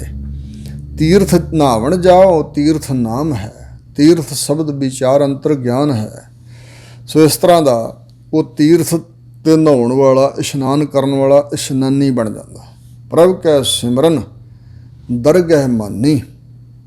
ਪ੍ਰਭੂ ਦੇ ਸਿਮਰਨ ਦੁਆਰਾ ਸਿਮਰਨ ਕਰਨ ਵਾਲਾ ਵਾਹਿਗੁਰੂ ਦੇ ਦਰਬਾਰ ਵਿੱਚ ਮਾਣ ਇੱਜ਼ਤ ਪ੍ਰਾਪਤ ਕਰਦਾ ਹੈ, ਆਦਰ ਵਾਲਾ ਬਣ ਜਾਂਦਾ ਹੈ, ਉਸ ਦਾ ਉੱਥੇ ਸਨਮਾਨ ਹੁੰਦਾ ਹੈ। ਪ੍ਰਭ ਕੈ ਸਿਮਰਨ ਹੋਏ ਸੋ ਭਲਾ। ਪ੍ਰਭੂ ਦੇ ਸਿਮਰਨ ਦੁਆਰਾ ਇਹ ਅਵਸਥਾ ਬਣਦੀ ਹੈ ਕਿ ਜੋ ਕੁਝ ਵਾਹਿਗੁਰੂ ਵੱਲੋਂ ਹੁੰਦਾ ਹੈ ਸੋ ਭਲਾ ਹੀ ਹੈ। ਪਰਮਾਤਮਾ ਦੇ ਭਾਣੇ ਵਿੱਚ ਚੱਲਣ ਦੀ ਸਮਰੱਥਾ ਆ ਜਾਂਦੀ ਹੈ। ਪ੍ਰਭੂ ਦੇ ਸਿਮਰਨ ਦੁਆਰਾ ਸਿਮਰਨ ਕਰਨ ਵਾਲੇ ਦੇ ਹੱਥੋਂ ਜੋ ਕੁਝ ਹੁੰਦਾ ਹੈ ਉਹ ਭਲਾ ਹੀ ਹੁੰਦਾ ਹੈ। ਵਾਹਿਗੁਰੂ ਦੇ ਸਿਮਰਨ ਦੁਆਰਾ ਮੈਲ ਜੂ ਉਤਰ ਜਾਂਦੀ, ਇਸ ਕਰਕੇ ਉਹਦੇ ਪਾਸੋਂ ਬੁਰਿਆਈ ਨਹੀਂ ਹੁੰਦੀ। ਪ੍ਰਭ ਕੈ ਸਿਮਰਨ ਸੁਫਲ ਫਲਾ। ਪ੍ਰਭੂ ਦੇ ਸਿਮਰਨ ਦੁਆਰਾ ਜੋ ਸਿਮਰਨ ਕਰਨ ਵਾਲਾ ਹੈ ਸ੍ਰੇਸ਼ਟ ਫਲਾਂ ਦੇ ਨਾਲ ਫਲਦਾ ਹੈ। ਜਿਵੇਂ ਰੁੱਖ ਨੂੰ ਫਲ ਲੱਗਦੇ ਨੇ ਨਾ, ਇੱਕ ਮਾੜੇ ਫਲ ਹੁੰਦੇ ਨੇ, ਵਿੰਗੇ ਟੇਢੇ ਜਿਹੇ ਫਲ ਹੁੰਦੇ ਨੇ, ਗਲੇ ਸੜੇ ਫਲ ਹੁੰਦੇ ਨੇ, ਇੱਕ ਐਨ ਸ੍ਰੇਸ਼ਟ ਚੰਗੀ ਤਰ੍ਹਾਂ ਜਿਵੇਂ ਅੰਬ ਰਸਿਆ ਹੋਇਆ ਹੁੰਦਾ, ਇਸ ਤਰ੍ਹਾਂ ਸ੍ਰੇਸ਼ਟ ਫਲ ਮਤਲਬ ਬ੍ਰਹਮ ਗਿਆਨ ਆਦਿਕ ਦੇ ਫਲਾਂ ਨਾਲ। ਪ੍ਰਭੂ ਦੇ ਸਿਮਰਨ ਦੁਆਰਾ ਜਿੱਥੇ ਧਰਮ ਵਾਲੇ ਗੁਣ ਆ ਜਾਂਦੇ ਨੇ ਫਿਰ ਗਿਆਨ ਦੀ ਪ੍ਰਾਪਤੀ ਹੁੰਦੀ, ਫਲ ਗਿਆਨ ਰੂਪ ਹੈ। ਸੋ ਇਸ ਪ੍ਰਕਾਰ ਗਿਆਨ ਰੂਪ ਵਿੱਚ ਫਲ ਜਿਹੜੇ ਹਨ, ਮੁਕਤੀ ਹੈ, ਸ਼ਕਤੀਆਂ ਹਨ, ਬਖਸ਼ਿਸ਼ਾਂ ਹਨ, ਹੋਰਨਾਂ ਨੂੰ ਵੀ ਪ੍ਰਮਾਤਮਾ ਦੇ ਨਾਮ ਨਾਲ ਜੋੜਨ ਦੀ ਤਾਕਤ, ਇਹ ਸ੍ਰੇਸ਼ਟ ਫਲਾਂ ਦੇ ਨਾਲ ਉਹ ਸਿਮਰਨ ਕਰਨ ਵਾਲਾ ਫਲਦਾ ਹੈ। ਸੇ ਸਿਮਰਹਿ ਜਿਨੇ ਆਪ ਸਿਮਰਾਏ। ਫਿਰ ਮਹਾਰਾਜ ਜੀ ਸਾਰੇ ਲੋਕ ਕਿਉਂ ਨਹੀਂ ਸਿਮਰਨ ਕਰਦੇ, ਤਾਂ ਹਜ਼ੂਰ ਕਹਿੰਦੇ ਨੇ ਸੇ ਸਿਮਰਹਿ। ਸਿਮਰਹਿ ਬਹੁਵਚਨ ਹੈ, ਸੇ ਵੀ ਬਹੁਵਚਨ ਹੈ। ਉਹ ਸਿਮਰਦੇ ਹਨ ਪ੍ਰਮਾਤਮਾ ਨੂੰ ਜਿਨ੍ਹਾਂ 'ਤੇ ਆਪ ਬਖਸ਼ਿਸ਼ ਕਰਕੇ ਆਪਣੇ ਨਾਮ ਸਿਮਰਨ ਦੀ ਤਾਕਤ ਬਖਸ਼ਦਾ ਹੈ, ਜਿਨ੍ਹਾਂ ਦੇ ਮਨ ਵਿੱਚ ਇਹ ਗਿਆਨ ਬਖਸ਼ਦਾ ਹੈ, ਨਾਮ ਬਾਰੇ ਸੋਝੀ ਬਖਸ਼ਦਾ ਹੈ। ਜਿਵੇਂ ਬਚਨ ਅੱਗੇ ਆਉਣਗੇ, ਆਪ ਜਪਾਏ ਜਪੈ ਸੋ ਨਾਉ, ਆਪ ਗਵਾਏ ਸੋ ਹਰਗੁਣ ਗਾਓ। ਇੱਥੇ ਵੀ ਕਹਿ ਰਹੇ ਨੇ ਕਿ ਜਿਨ੍ਹਾਂ ਦੇ ਕੋਲੋਂ ਆਪਣਾ ਸਿਮਰਨ ਆਪ ਕਰਵਾਉਂਦਾ ਭਾਈ, ਵਾਹਿਗੁਰੂ ਹੀ ਬਖਸ਼ਿਸ਼ ਕਰੇ ਤਾਂ ਵਾਹਿਗੁਰੂ ਦਾ ਸਿਮਰਨ ਹੁੰਦਾ। ਨਾਨਕ ਤਾ ਕੈ ਲਾਗਾਉ ਪਾਏ। ਹਜ਼ੂਰ ਕਹਿੰਦੇ ਨੇ ਜਿਹੜੇ ਸਿਮਰਦੇ ਹਨ, ਮੇਰੇ ਮਨ ਅੰਦਰ ਭਾਵਨਾ ਹੈ ਕਿ ਮੈਂ ਭੱਜ ਕੇ ਉਹਨਾਂ ਦੇ ਪੈਰੀਂ ਲੱਗਾ, ਉਹਨਾਂ ਦੇ ਪੈਰੀਂ ਲੱਗਦਾ ਹਾਂ ਮੈਂ। ਇੰਨਾ ਸਨਮਾਨ ਦੇ ਰਹੇ ਹਨ, ਇੰਨੀ ਵਡਿਆਈ ਇਹ ਨਾਮ ਦੀ ਹੈ। ਜਿਵੇਂ ਕਿ ਹਉ ਕੁਰਬਾਨੈ ਜਾਉ ਮਿਹਰਬਾਨਾ, ਹਉ ਕੁਰਬਾਨੈ ਜਾਉ, ਹਉ ਕੁਰਬਾਨੈ ਜਾਉ ਤਿਨਾ ਕਹਿ ਲੈਨ ਜੋ ਤੇਰਾ ਨਾਉ, ਲੈਨ ਜੋ ਤੇਰਾ ਨਾਉ ਤਿਨਾ ਕਹਿ ਹਉ ਸਦ ਕੁਰਬਾਨੈ ਜਾਉ। ਪ੍ਰਭ ਕਾ ਸਿਮਰਨ ਸਭ ਤੇ ਉੱਚਾ। ਪ੍ਰਭੂ ਦਾ ਸਿਮਰਨ ਕਰਨਾ ਹੀ ਸਭ ਤੋਂ ਉੱਚਾ ਕਰਮ ਹੈ। ਸਾਰੇ ਕਰਮਾਂ ਸਿਰ ਸ਼੍ਰੋਮਣੀ ਕਰਮ ਹੈ, ਸਾਰੇ ਧਰਮਾਂ ਸਿਰ ਸ਼੍ਰੋਮਣੀ ਧਰਮ ਹੈ। ਪ੍ਰਭੂ ਦਾ ਸਿਮਰਨ ਕਰਨ ਨਾਲ ਜੀਵ ਸਭ ਤੋਂ ਉੱਚਾ ਹੋ ਜਾਂਦਾ ਹੈ ਆਤਮਿਕ ਤੌਰ 'ਤੇ। ਪ੍ਰਭ ਕੈ ਸਿਮਰਨ ਉਧਰੇ ਮੂਚਾ। ਪ੍ਰਭੂ ਦੇ ਸਿਮਰਨ ਦੁਆਰਾ ਮੂਚਾ ਮਤਲਬ ਬਹੁਤ ਸਾਰੇ ਲੋਕ, ਬਹੁਤ ਜ਼ਿਆਦਾ ਲੋਕ ਉਧਰੇ ਤਰੇ ਹਨ, ਬਚ ਗਏ ਹਨ ਸੰਸਾਰ ਸਮੁੰਦਰ 'ਚ ਡੁੱਬਣ ਤੋਂ, ਵਿਕਾਰਾਂ ਵਿੱਚ ਗਲਤਾਨ ਹੋਣ ਤੋਂ ਬਚ ਕੇ ਉਧਰ ਗਏ ਹਨ। ਬਹੁਤ ਜ਼ਿਆਦਾ ਲੋਕ ਜਿਨ੍ਹਾਂ ਨੇ ਸਿਮਰਨ ਕੀਤਾ ਹੈ। ਪ੍ਰਭ ਕੈ ਸਿਮਰਨ ਤ੍ਰਿਸ਼ਨਾ ਬੁਝੈ। ਪ੍ਰਭੂ ਅਕਾਲ ਪੁਰਖ ਦੇ ਸਿਮਰਨ ਦੁਆਰਾ ਜੀਵ ਦੇ ਅੰਦਰੋਂ ਪਦਾਰਥਾਂ ਦੀ ਤ੍ਰੇ, ਪਿਆਸ, ਤ੍ਰਿਸ਼ਨਾ, ਤੜਪ ਬੁਝ ਜਾਂਦੀ ਹੈ। ਤ੍ਰਿਸ਼ਨਾ ਅੱਗ ਦੀ ਨਿਆਈ ਹੈ, ਤਾਂ ਹਜ਼ੂਰ ਨੇ ਕਿਹਾ ਬੁਝੈ। ਜੈਸੀ ਅਗਨ ਉਦਰਮੈ ਤੈਸੀ ਬਾਹਰ ਮਾਇਆ। ਮਾਇਆ ਦੀ ਤ੍ਰਿਸ਼ਨਾ ਹੀ ਅੱਗ ਵਰਗੀ ਹੈ, ਜਿਵੇਂ ਮਾਂ ਦੇ ਗਰਭ ਦੀ ਅੱਗ ਹੈ। ਇਹ ਤ੍ਰਿਸ਼ਨਾ ਬੁਝ ਜਾਂਦੀ ਹੈ, ਸੰਤੁਸ਼ਟਤਾ ਆ ਜਾਂਦੀ ਹੈ, ਸੰਤੋਖ ਆ ਜਾਂਦਾ ਹੈ। ਪ੍ਰਭ ਕੈ ਸਿਮਰਨ ਸਭ ਕਿਛ ਸੁਝੈ। ਪ੍ਰਭੂ ਦੇ ਸਿਮਰਨ ਦੁਆਰਾ ਸਭ ਕੁਛ ਹੀ ਸੁਝਦਾ ਹੈ, ਯਾਨੀ ਕਿ ਗਿਆਨ ਪ੍ਰਾਪਤ ਹੋ ਜਾਂਦਾ ਹੈ। ਬਹੁਤ ਵੱਡਾ ਗਿਆਨ ਬ੍ਰਹਮ ਗਿਆਨੀ ਦੇ ਅੰਦਰ ਹੁੰਦਾ ਹੈ। ਕੋਟ ਸੂਰ ਨਾਨਕ ਪ੍ਰਕਾਸ਼, ਜਿਵੇਂ ਕਿਹਾ ਹੈ, ਇਹ ਮੰਨ ਲੈ ਜੋ ਉਨਮਨ ਰਹਿ ਤੋ ਤੀਨ ਲੋਕ ਕੀ ਬਾਤਾਂ ਕਹੈ। ਤਿੰਨਾਂ ਲੋਕਾਂ ਦੀਆਂ ਗੱਲਾਂ ਉਹ ਕਹਿਣ ਲੱਗ ਪੈਂਦਾ ਹੈ ਜਿਸ ਦੇ ਅੰਦਰ ਉਨਮਨੀ ਅਵਸਥਾ ਬਣ ਜਾਏ। ਮਨ ਜਦੋਂ ਵਾਹਿਗੁਰੂ ਦੇ ਚਰਨਾਂ ਨਾਲ ਜੁੜ ਕੇ ਸਾਫ ਸੁਥਰਾ ਹੁੰਦਾ, ਉਦੋਂ ਸਭ ਕੁਛ ਹੀ ਸੁਝਦਾ, ਭਾਵ ਸਾਰੀ ਹੀ ਸੂਝ-ਬੂਝ ਪ੍ਰਾਪਤ ਹੁੰਦੀ ਹੈ। ਪ੍ਰਭ ਕੈ ਸਿਮਰਨ ਨਾਹੀ ਜਮ ਤਰਾਸਾ। ਤਰਾਸ ਨਾਮ ਡਰ ਦਾ ਹੈ। ਪ੍ਰਭੂ ਦੇ ਸਿਮਰਨ ਦੁਆਰਾ ਜਮ ਦਾ ਤਰਾਸ, ਡਰ ਨਹੀਂ ਰਹਿ ਜਾਂਦਾ। ਕੋਈ ਭੈ ਨਹੀਂ ਰਹਿੰਦਾ ਕਿ ਅੰਤ ਵੇਲੇ ਜਮ ਆਵੇਗਾ, ਪਕੜ ਲਵੇਗਾ, ਅਧੀਨ ਕਰ ਲਵੇਗਾ, ਪਤਾ ਨਹੀਂ ਕੀ ਹਾਲਤ ਹੋਵੇਗੀ। ਮੌਤ ਦਾ ਸਹਿਮ ਮੁੱਕ ਜਾਂਦਾ, ਕਿਉਂਕਿ ਉਹ ਗੁਰਮੁਖ ਪਿਆਰਾ ਸਰੀਰ ਤੋਂ ਪਰੇ ਹੁੰਦਾ ਹੈ। ਆਨੰਦਪੁਰ ਸਾਹਿਬ ਬਾਬਾ ਕੀਰਤਨ ਸਿੰਘ ਜੀ ਬਰਾਜਦੇ ਸੀ ਅਤੇ ਬਾਬਾ ਠਾਕੁਰ ਸਿੰਘ ਜੀ ਮਹਾਂਪੁਰਸ਼ਾਂ ਨਾਲ ਦਾਸ ਸੀ। ਉਸ ਵੇਲੇ ਉੱਥੇ ਸ਼ਹੀਦੀ ਬਾਗ ਆਨੰਦਪੁਰ ਸਾਹਿਬ ਗਏ ਅਤੇ ਬਾਬਾ ਠਾਕੁਰ ਸਿੰਘ ਜੀ ਨੇ ਸਾਨੂੰ ਆਗਿਆ ਕੀਤੀ ਕਿ ਮਹਾਂਪੁਰਸ਼ਾਂ ਦੀ ਸੇਵਾ ਕਰੋ, ਬ੍ਰਹਮ ਗਿਆਨੀਆਂ ਦੀ। ਅਸੀਂ ਕੁਝ ਸਿੰਘ ਉਹਨਾਂ ਦੀ ਮੁੱਠੀ ਚਾਪੀ ਕਰ ਰਹੇ ਸੀ ਅਤੇ ਮੈਂ ਉਹਨਾਂ ਦੀ ਬਾਂਹ ਘੁੱਟ ਰਿਹਾ ਸੀ ਅਤੇ ਉਹ ਵਾਹਵਾ ਹੀ ਪ੍ਰੇਮ ਕਰਦੇ ਸੀ ਸਿੰਘਾਂ ਨਾਲ, ਸਾਰਿਆਂ ਨਾਲ ਹੀ। ਅਤੇ ਮੈਨੂੰ ਕਹਿਣ ਲੱਗੇ ਆਪਣਾ ਕੰਨ ਮੇਰੇ ਨੇੜੇ ਕਰ। ਜਦੋਂ ਮੈਂ ਉਹਨਾਂ ਦੇ ਨੇੜੇ ਹੋਇਆ ਤਾਂ ਕਹਿਣ ਲੱਗੇ ਵੀ ਇਸ ਸਰੀਰ ਨੂੰ ਘੁੱਟਣ ਨੱਪਣ ਦੀ ਜ਼ਰੂਰਤ ਕੋਈ ਨਹੀਂ ਹੈ। ਇਸ ਸਰੀਰ ਨੂੰ ਭਾਵੇਂ ਕੋਈ ਨਿੱਕਾ ਨਿੱਕਾ ਕਰਕੇ ਵੱਢ ਦੇ ਤਾਂ ਵੀ ਕੋਈ ਫਰਕ ਨਹੀਂ ਪੈਂਦਾ। ਚਾਹੇ 12 ਵਰ੍ਹੇ ਪਿਆ ਰਹੇ ਸਰੀਰ ਤਾਂ ਵੀ ਫਰਕ ਨਹੀਂ। ਭਾਵੇਂ ਵੱਡੇ ਵੱਡੇ ਪਹਿਲਵਾਨ ਲੈ ਆਓ ਜ਼ੋਰ ਜ਼ੋਰ ਦੀ ਕੁੱਟਣ ਵਾਲੇ, ਤਾਂ ਵੀ ਨਹੀਂ ਕੋਈ ਫਰਕ ਪੈਣਾ। ਕੱਟ ਵੱਢ ਦਿਓ ਤਾਂ ਵੀ ਨਹੀਂ ਫਰਕ ਪੈਣਾ। ਕਹਿੰਦੇ ਗੁਰੂ ਮਹਾਰਾਜ ਨੇ ਬੜੀ ਵੱਡੀ ਬਖਸ਼ਿਸ਼ ਕੀਤੀ ਹੈ, ਗੱਲ ਬਹੁਤ ਦੂਰ ਜਾ ਚੁੱਕੀ ਹੈ ਹੁਣ ਸਰੀਰ ਤੋਂ। ਇੱਦਾਂ ਕਿਹਾ ਉਹਨਾਂ। ਉਹ ਕੁਛ ਵਚਨ ਐਸੇ ਕਰਦੇ ਸੀ, ਪਰ ਬਾਬਾ ਜੀ ਤਾਂ ਬਹੁਤ ਛੁਪਾ ਕੇ ਰੱਖਦੇ ਸਨ। ਤਾਂ ਕਹਿੰਦੇ ਜਿਨ੍ਹਾਂ ਨੇ ਤੁਹਾਨੂੰ ਆਗਿਆ ਕੀਤੀ ਹੈ ਨਾ ਘੁੱਟਣ ਨੱਪਣ ਦੀ, ਉਹਨਾਂ ਨੂੰ ਵੀ ਪਤਾ ਉਹਦੀ ਵੀ ਇਹੋ ਅਵਸਥਾ ਠਾਕੁਰ ਸਿੰਘ ਦੀ, ਪਰ ਉਹ ਛੁਪਾ ਕੇ ਰੱਖਦਾ। ਗੁਰੂ ਮਹਾਰਾਜ ਦੇ ਸਿਮਰਨ ਵਿੱਚ ਬੜੀਆਂ ਸ਼ਕਤੀਆਂ ਹਨ ਸਿੰਘਾਂ। ਇਹ ਗੁਰੂ ਮਹਾਰਾਜ ਨੇ ਬਹੁਤ ਦੂਰ ਪਹੁੰਚਾ ਦਿੱਤੀ ਹੈ ਸਾਡੀ ਸੁਰਤ, ਸਰੀਰ ਤੋਂ ਬਹੁਤ ਦੂਰ ਪਰੇ ਵਾਸਾ ਹੈ। ਇਹ ਸਰੀਰ ਦਾ ਦੁੱਖ ਸੁੱਖ ਕੁਝ ਨਹੀਂ ਕਹਿੰਦਾ। ਸੋ ਇਸ ਪ੍ਰਕਾਰ ਦੀ ਅਵਸਥਾ ਗੁਰਮੁਖਾਂ ਦੀ ਹੁੰਦੀ ਹੈ। ਤਾਂ ਉੱਥੇ ਡਰ ਕਾਹਦਾ ਫਿਰ? ਜਦੋਂ ਸਰੀਰ ਵੀ ਤਿਆਗਣਾ ਸੀ ਉਦੋਂ ਹੱਸ ਹੱਸ ਕੇ ਵਚਨ ਕਰਦੇ ਸੀ ਕਿ ਮੇਰਾ ਵਿਆਹ ਥੋੜ੍ਹੇ ਦਿਨਾਂ ਨੂੰ ਬਾਬਾ ਬਕਾਲਾ ਸਾਹਿਬ ਸਾਰੇ ਸਿੰਘ ਆਇਓ। ਸਰੀਰਕ ਤੌਰ 'ਤੇ ਢਿੱਲੇ ਸਨ ਅਤੇ ਦੱਸਦਾ ਸੀ ਪਹਿਲਾਂ ਕਿ ਵਿਆਹ ਦਾ ਮਤਲਬ ਕਹਿ ਕਬੀਰ ਮੋਹਿ ਬਿਆਹੇ ਚੱਲੇ ਹੈ ਪੁਰਖ ਏਕ ਭਗਵਾਨਾ। ਵਾਹਿਗੁਰੂ ਦੇ ਦਰ 'ਤੇ ਜੀਵਨ ਸਫਲਾ ਕਰਕੇ ਮੁਖੁਜਲਾ ਲੈ ਕੇ ਜਾਣ ਨੂੰ ਵਿਆਹ ਦੱਸਦੇ ਨੇ ਗੁਰਮੁਖ ਪਿਆਰੇ। ਸੋ ਇਸ ਪ੍ਰਕਾਰ ਪ੍ਰਭ ਕੈ ਸਿਮਰਨ ਪੂਰਨ ਆਸਾ। ਵਾਹਿਗੁਰੂ ਅਕਾਲ ਪੁਰਖ ਦਾ ਸਿਮਰਨ ਕਰਨ ਵਾਲੇ ਦੀ ਸਾਰੀ ਆਸਾ ਇੱਛਾ ਜੇ ਕਿਤੇ ਫੁਰਨਾ ਫੁਰਦਾ ਨਾ, ਪਹਿਲਾਂ ਜਦੋਂ ਲੱਗੀ ਇਸ ਪਾਸੇ ਉਦੋਂ ਜਿਹੜੇ ਫੁਰਨੇ ਹੁੰਦੇ ਨੇ, ਇੱਛਾਵਾਂ ਹੁੰਦੀਆਂ, ਉਹ ਪਰਮੇਸ਼ਰ ਪੂਰੀਆਂ ਕਰਦਾ, ਮੁੜ ਕੇ ਇੱਛਾ ਹੀ ਮੁੱਕ ਜਾਂਦੀ ਹੈ, ਆਸਾ ਰਹਿੰਦੀ ਨਹੀਂ ਹੈ। ਜਿਵੇਂ ਸੰਤ ਗੁਰਬਚਨ ਸਿੰਘ ਖਾਲਸਾ ਜੀ ਨੇ ਕਿਹਾ ਸੀ ਕਿ ਹੁਣ ਇਸ ਵੇਲੇ ਸਾਡੇ ਅੰਦਰ ਕੋਈ ਫੁਰਨਾ ਹੀ ਨਹੀਂ ਫੁਰਦਾ, ਇੱਛਾ ਹੀ ਨਹੀਂ ਫੁਰਦੀ ਨਾਮ ਤੋਂ ਬਗੈਰ। ਅਤੇ ਕਿਤੇ ਖਿਆਲ ਆ ਵੀ ਜਾਏ ਕਿਸੇ ਚੀਜ਼ ਦਾ ਅਤੇ ਉਹ ਫਟਾਫਟ ਆਪਣੇ ਆਪ ਹੀ ਸਭ ਕੁਝ ਹੋ ਜਾਂਦਾ, ਸਾਨੂੰ ਕੁਛ ਕਰਨਾ ਨਹੀਂ ਪੈਂਦਾ। ਪ੍ਰਭ ਕੈ ਸਿਮਰਨ ਪੂਰਨ ਆਸਾ, ਸਭ ਆਸਾ ਪੂਰਨ ਹੋ ਜਾਂਦੀਆਂ। ਪ੍ਰਭ ਕੈ ਸਿਮਰਨ ਮਨ ਕੀ ਮਲ ਜਾਏ। ਪ੍ਰਭੂ ਦੇ ਸਿਮਰਨ ਦੁਆਰਾ ਮਨ ਨੂੰ ਲੱਗੀਆਂ ਹੋਈਆਂ ਜਿਹੜੀਆਂ ਮੈਲਾਂ ਹਨ ਉਹ ਸਭ ਚਲੀਆਂ ਜਾਂਦੀਆਂ।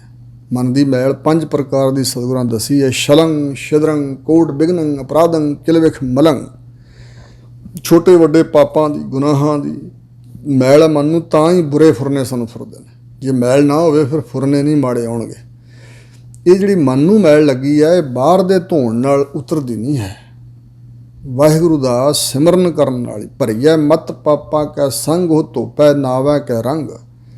ਥੋੜ੍ਹੇ ਬਹੁਤੇ ਸਿਮਰਨ ਨਾਲ ਆਮ ਉਪਰੀ ਮੈਲ ਤਾਂ ਉਤਰ ਜਾਂਦੀ, ਪਰ ਜਿਹੜੀ ਡੂੰਘੀ ਮੈਲ ਲੱਗੀ ਹੈ ਨਾ ਵੱਡੇ ਪਾਪਾਂ ਦੀ, ਉਹ ਨਾਮ ਦਾ ਰੰਗ ਚੜ੍ਹ ਜੇ ਮਨ ਨੂੰ ਤੇ ਫਿਰ ਚੰਗੀ ਤਰ੍ਹਾਂ ਧੁੱਪਦੀ ਹੈ।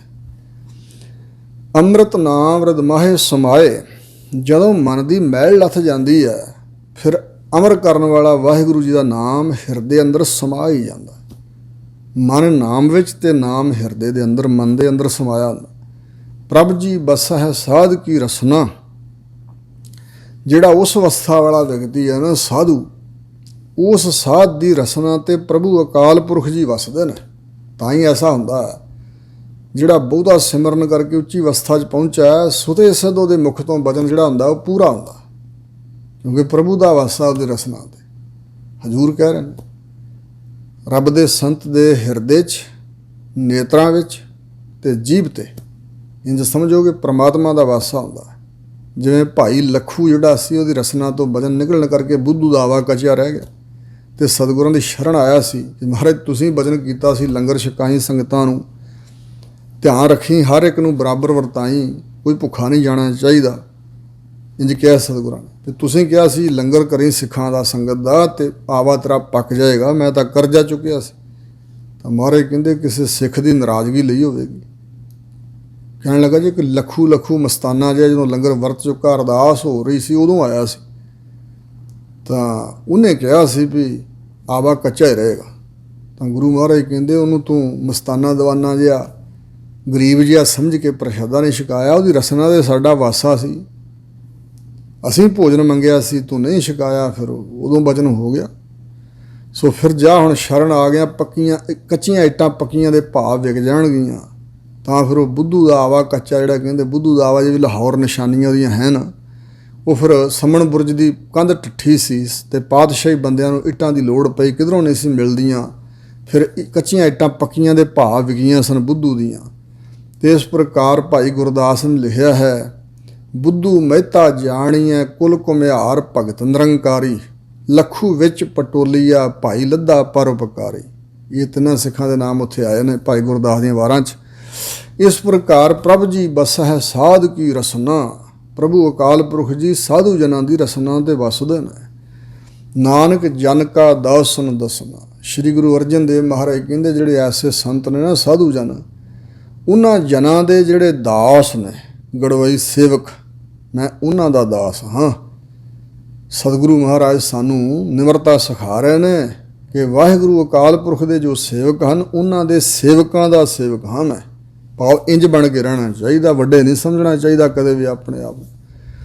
ਪ੍ਰਭ ਕਉ ਸਿਮਰਹਿ ਸੇ ਤਨਵੰਤੇ, ਜਿਹੜੇ ਪ੍ਰਭੂ ਅਕਾਲ ਪੁਰਖ ਨੂੰ ਸਿਮਰਦੇ ਨੇ ਉਹੀ ਧਨ ਵਾਲੇ ਨੇ, ਧਨਾੜ ਹਨ। ਧਨਵੰਤ ਨਾਮ ਕੇ ਵਣਜਾਰੇ, ਹਮ ਧਨਵੰਤ ਭਾਗਠ ਸਚ ਨਾਏ, ਹਰ ਗੁਣ ਗਾਵਹਿ ਸਹਿਜ ਸੁਭਾਏ। ਸੋ ਇਸ ਪ੍ਰਕਾਰ ਹਰ ਕਥਾ ਸੁਣਹਿ ਸੇ ਧਨਵੰਤ ਦੇ ਸਹਿ ਜੁਗ ਮਾਹੀ, ਪ੍ਰਭੂ ਦਾ ਸਿਮਰਨ ਕਰਨ ਵਾਲਿਆਂ ਕੋਲ ਹੀ ਧਨ ਹੈ। ਉਹੀ ਧਨਾੜ, ਉਹੀ ਧਨੀ, ਉਹੀ ਸ਼ਾਹੂਕਾਰ ਨੇ, ਧਨ ਵਾਲੇ ਨੇ। ਬਾਕੀਆਂ ਦੇ ਜਿਹੜਾ ਦੁਨਿਆਵੀ ਧਨ ਹੈ ਸਾਰਾ ਇੱਥੇ ਹੀ ਰਹਿ ਜਾਣਾ। ਹੁਣੇ ਸਵਾਸਾਂ ਦੀ ਡੋਰ ਟੁੱਟ ਗਈ ਅਤੇ ਸਾਰਾ ਧਨ ਜਿਹੜਾ ਸਾਡਾ ਸਾਥ ਛੱਡ ਜਾਏਗਾ, ਸਾਡਾ ਕੋਈ ਸੰਬੰਧ ਨਹੀਂ ਰਹੇਗਾ। ਪਰ ਵਾਹਿਗੁਰੂ ਦੇ ਨਾਮ ਦਾ ਧਨ ਸਦਾ ਨਾਲ ਰਹਿੰਦਾ, ਇਸ ਕਰਕੇ ਧਨਵੰਤ ਨਾਮ ਕੇ ਵਣਜਾਰੇ। ਪ੍ਰਭ ਕੋ ਸਿਮਰਹਿ ਸੇ ਪਤਵੰਤੇ, ਜੋ ਪ੍ਰਭੂ ਅਕਾਲ ਪੁਰਖ ਨੂੰ ਸਿਮਰਦੇ ਹਨ ਉਹੀ ਉੱਚੀ ਪੱਤ ਵਾਲੇ ਨੇ। ਦੋਵਾਂ ਜਹਾਨਾਂ ਦੀ ਇੱਜ਼ਤ ਉਹਨਾਂ ਨੂੰ ਪ੍ਰਾਪਤ ਹੈ। ਅਸਲ ਪੱਤ ਵਾਲੇ ਉਹ ਹਨ। ਉੱਥੇ ਵਾਹਿਗੁਰੂ ਦੇ ਦਰ 'ਤੇ ਜਾਇਆ ਪਤਾ ਲੱਗਣਾ ਨਾ, ਨਾਨਕ ਗਿਆ ਜਾਪਿਆ ਜਾਏ, ਉੱਥੇ ਗਿਆ ਹੀ ਜਾਣਿਆ ਜਾਂਦਾ ਵੀ ਕਿਹੜਾ ਵਾਹਿਗੁਰੂ ਦੇ ਦਰ 'ਤੇ ਇੱਜ਼ਤ ਲੈ ਕੇ ਆਇਆ। ਪ੍ਰਭ ਕੋ ਸਿਮਰਹਿ ਸੇ ਜਨ ਪ੍ਰਵਾਨ, ਜਿਹੜੇ ਦੁਨੀਆਦਾਰ ਆਪਣੀ ਇੱਜ਼ਤ ਬਣਾਈ ਫਿਰਦੇ ਨੇ ਧਨ ਪਦਾਰਥਾਂ ਕਰਕੇ, ਇਹ ਇੱਜ਼ਤ ਕੋਈ ਵੱਡੇ ਮਹਿਨੇ ਨਹੀਂ ਰੱਖਦੀ। ਅਸਲ ਰੱਬ ਦੇ ਪਿਆਰਿਆਂ ਦੀ ਹੀ ਪੱਤ ਹੈ। ਪ੍ਰਭ ਕੋ ਸਿਮਰਹਿ ਸੇ ਜਨ ਪ੍ਰਵਾਨ, ਜਿਹੜੇ ਪ੍ਰਭੂ ਅਕਾਲ ਪੁਰਖ ਨੂੰ ਸਿਮਰਦੇ ਹਨ ਉਹ ਜਨ ਸੇਵਕ ਪ੍ਰਵਾਨ ਹੀ ਹਨ। ਪ੍ਰਵਾਨ ਯਾਨੀ ਕਿ ਸਫਲਾ ਜੀਵਨ ਕਰ ਲਿਆ ਉਹਨਾਂ। ਨਾਨਕ ਧੰਨ ਧੰਨ ਧੰਨ ਜਨ ਆਏ ਤੇ ਪ੍ਰਵਾਨ, ਉਹਨਾਂ ਦਾ ਮਨੁੱਖਾ ਜਨਮ ਧਾਰ ਕੇ ਆਉਣਾ ਪ੍ਰਵਾਨ ਹੋਇਆ, ਯਾਨੀ ਕਿ ਜੀਵਨ ਸਫਲਾ ਹੋਇਆ। ਪ੍ਰਭ ਕੋ ਸਿਮਰਹਿ ਸੇ ਪੁਰਖ ਪ੍ਰਧਾਨ, ਜਿਹੜੇ ਵਾਹਿਗੁਰੂ ਨੂੰ ਸਿਮਰਦੇ ਹਨ ਉਹ ਪੁਰਖ ਪ੍ਰਧਾਨ ਸ਼੍ਰੋਮਣੀ ਮੁਖੀ ਹਨ ਸਾਰੇ ਸੰਸਾਰ ਦੇ ਜੀਆਂ ਤੋਂ। ਜਿਵੇਂ ਪੰਚ ਪ੍ਰਵਾਨ ਪੰਚ ਪ੍ਰਧਾਨ ਕਿਹਾ ਨਾ ਬਚਨ, ਇਸ ਤਰ੍ਹਾਂ ਉਹ ਸੰਤ ਜਨ ਹੀ ਅਸਲ ਪ੍ਰਧਾਨ ਨੇ। ਪ੍ਰਭ ਕੋ ਸਿਮਰਹਿ ਸੇ ਬੇਮੁਹਤਾਜੇ, ਜਿਹੜੇ ਪ੍ਰਭੂ ਅਕਾਲ ਪੁਰਖ ਨੂੰ ਸਿਮਰਦੇ ਨੇ ਉਹਨਾਂ ਨੂੰ ਕਿਸੇ ਦੀ ਮੁਹਤਾਜੀ ਨਹੀਂ ਰਹਿੰਦੀ, ਅਧੀਨਗੀ ਪਰਵਾਹ ਕਿਸੇ ਦੀ ਨਹੀਂ ਰਹਿੰਦੀ, ਉਹ ਬੇਮੁਹਤਾਜ ਹੋ ਜਾਂਦੇ ਨੇ।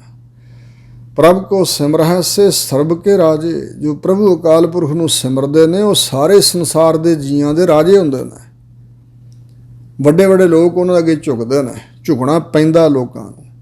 ਜਿਵੇਂ ਜਾਰਜ ਪੰਚਮ ਵੇਲੇ ਸੰਤ ਅਤਰ ਸਿੰਘ ਮਸਤੂਆਣੇ ਵਾਲਿਆਂ ਦੇ ਦਰਸ਼ਨ ਕਰਕੇ ਕਿਹਾ ਸੀ ਮੈਨੂੰ ਤਾਂ ਯਸੂ ਮਸੀਹ ਦਿਸਦੇ ਨੇ, ਅਤੇ ਕਿਹਾ ਸੀ ਇਹੋ ਜਿਹਾ ਇੱਕ ਵਿਅਕਤੀ ਸਾਡੇ ਮੱਤ 'ਚ ਹੋਵੇ ਅਤੇ ਸਾਰੀ ਦੁਨੀਆ ਸਾਈ ਬਣਾ ਦਈਏ। ਦਰਸ਼ਨ ਕਰਕੇ ਐਸਾ ਪ੍ਰਭਾਵ ਪਿਆ ਸੀ। ਸੋ ਇਸ ਕਰਕੇ ਸਾਰਿਆਂ ਦੇ ਰਾਜੇ ਨੇ, ਮਹਾਂਪੁਰਸ਼ਾਂ ਨੇ ਇਹ ਬਚਨ ਵੀ ਪੜ੍ਹੇ ਸੀ, ਕਉ ਹਰ ਸਮਾਨ ਨਹੀਂ ਰਾਜਾ, ਇਹ ਭੂਪਤ ਸਭ ਦਿਵਸ ਚਾਰ ਕੇ ਝੂਠੇ ਕਰਤ ਦਿਵਾਜਾ।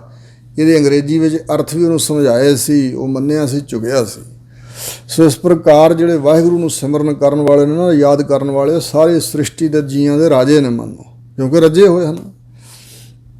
ਪ੍ਰਭ ਕੋ ਸਿਮਰਹਿ ਸੇ ਸੁਖਵਾਸੀ, ਜਿਹੜੇ ਪ੍ਰਭੂ ਅਕਾਲ ਪੁਰਖ ਨੂੰ ਸਿਮਰਦੇ ਨੇ ਉਹਨਾਂ ਦਾ ਸੁਖ ਦੇ ਵਿੱਚ ਨਿਵਾਸ ਹੁੰਦਾ ਹੈ, ਉਹਨਾਂ ਦੇ ਹਿਰਦੇ 'ਚ ਸੁਖ ਹੁੰਦਾ ਹੈ, ਉਹ ਸਦਾ ਸੁਖ ਵਿੱਚ ਹੀ ਵੱਸਦੇ ਨੇ।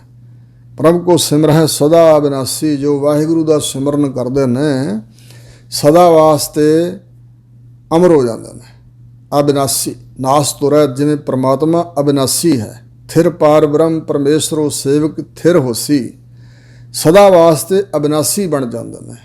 ਪਰ ਸਿਮਰਨ ਤੇ ਲਾਗੇ ਜਿਹਨੇ ਆਪ ਦਇਆਲਾ, ਪਰ ਵਾਹਿਗੁਰੂ ਦੇ ਸਿਮਰਨ ਵਿੱਚ ਉਹੀ ਲੱਗੇ ਨੇ ਜਿਨ੍ਹਾਂ ਦੇ ਉੱਪਰ ਪ੍ਰਮਾਤਮਾ ਆਪ ਦਇਆਲੂ ਹੋਇਆ ਹੈ, ਦਇਆ ਦੇ ਘਰ 'ਚ ਆ ਕੇ ਤੁਠਿਆ ਹੈ।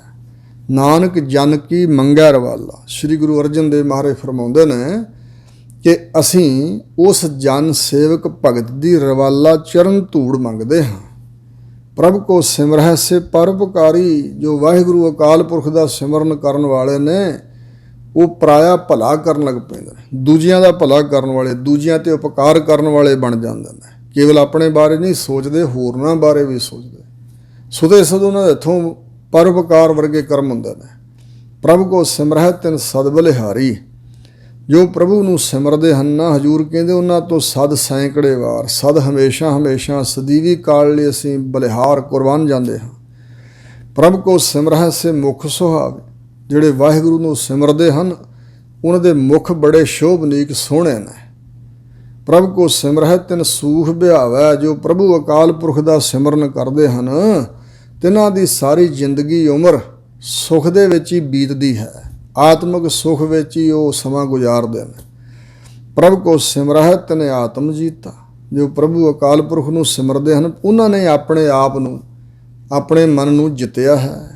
ਪ੍ਰਭ ਕੋ ਸਿਮਰਹਿ ਤਿਨ ਨਿਰਮਲ ਰੀਤਾ। ਜੋ ਪ੍ਰਭੂ ਨੂੰ ਸਿਮਰਦੇ ਹਨ ਉਹਨਾਂ ਦੇ ਜੀਵਨ ਦੀ ਜਿਹੜੀ ਜੁਗਤੀ ਹੈ, ਰੀਤ ਹੈ, ਮਰਿਆਦਾ ਹੈ, ਬੜੀ ਨਿਰਮਲ, ਉਜਲ ਤੇ ਪਵਿੱਤਰ ਹੈ। ਪ੍ਰਭ ਕੋ ਸਿਮਰਹਿ ਤਿਨ ਆਨੰਦ ਘਨੇਰੇ। ਜੋ ਵਾਹਿਗੁਰੂ ਦਾ ਸਿਮਰਨ ਕਰਦੇ ਹਨ ਉਹਨਾਂ ਦੇ ਹਿਰਦੇ ਅੰਦਰ ਘਨੇਰੇ ਬਹੁਤ ਡਾਢੇ, ਬਹੁਤ ਵੱਡੇ, ਜ਼ਿਆਦਾ ਆਨੰਦ ਪ੍ਰਾਪਤ ਹੁੰਦਾ ਨੇ, ਆਨੰਦ ਪੈਦਾ ਹੋ ਜਾਂਦਾ ਨੇ।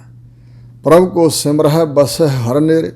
ਜੋ ਪ੍ਰਭੂ ਅਕਾਲ ਪੁਰਖ ਦਾ ਸਿਮਰਨ ਕਰਦੇ ਨੇ ਉਹ ਹਰੀ ਅਕਾਲ ਪੁਰਖ ਦੇ ਨੇੜੇ ਹੋ ਕੇ ਵਸਦੇ ਨੇ।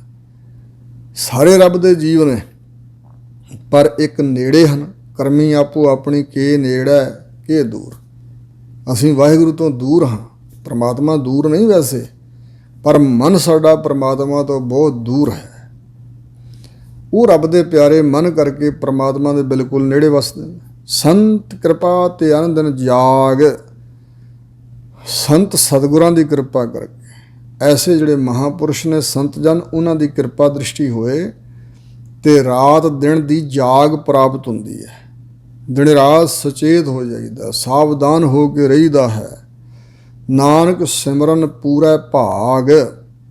ਹਜ਼ੂਰ ਫਰਮਾਉਂਦੇ ਨੇ ਗੁਰੂ ਅਰਜਨ ਦੇਵ ਜੀ ਕਿ ਵਾਹਿਗੁਰੂ ਦਾ ਸਿਮਰਨ ਪੂਰਿਆਂ ਭਾਗਾਂ ਦੁਆਰਾ ਹੁੰਦਾ। ਪੂਰਨ ਭਾਗ ਭਏ ਜਿਸ ਪ੍ਰਾਣੀ, ਸਾਧ ਸੰਗ ਮਿਲੇ ਸਾਰੰਗ ਪਾਣੀ। ਪੂਰਨ ਤੋਂ ਮਤਲਬ ਸਭ ਤੋਂ ਉੱਚੇ ਭਾਗ ਉਹਨਾਂ ਦੇ ਨੇ ਜਿਹੜੇ ਸਿਮਰਨ ਕਰਦੇ ਨੇ।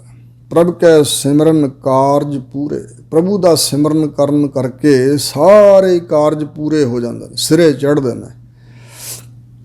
ਪ੍ਰਭ ਕੈ ਸਿਮਰਨ ਕਬਹੁ ਨ ਝੂਰੇ।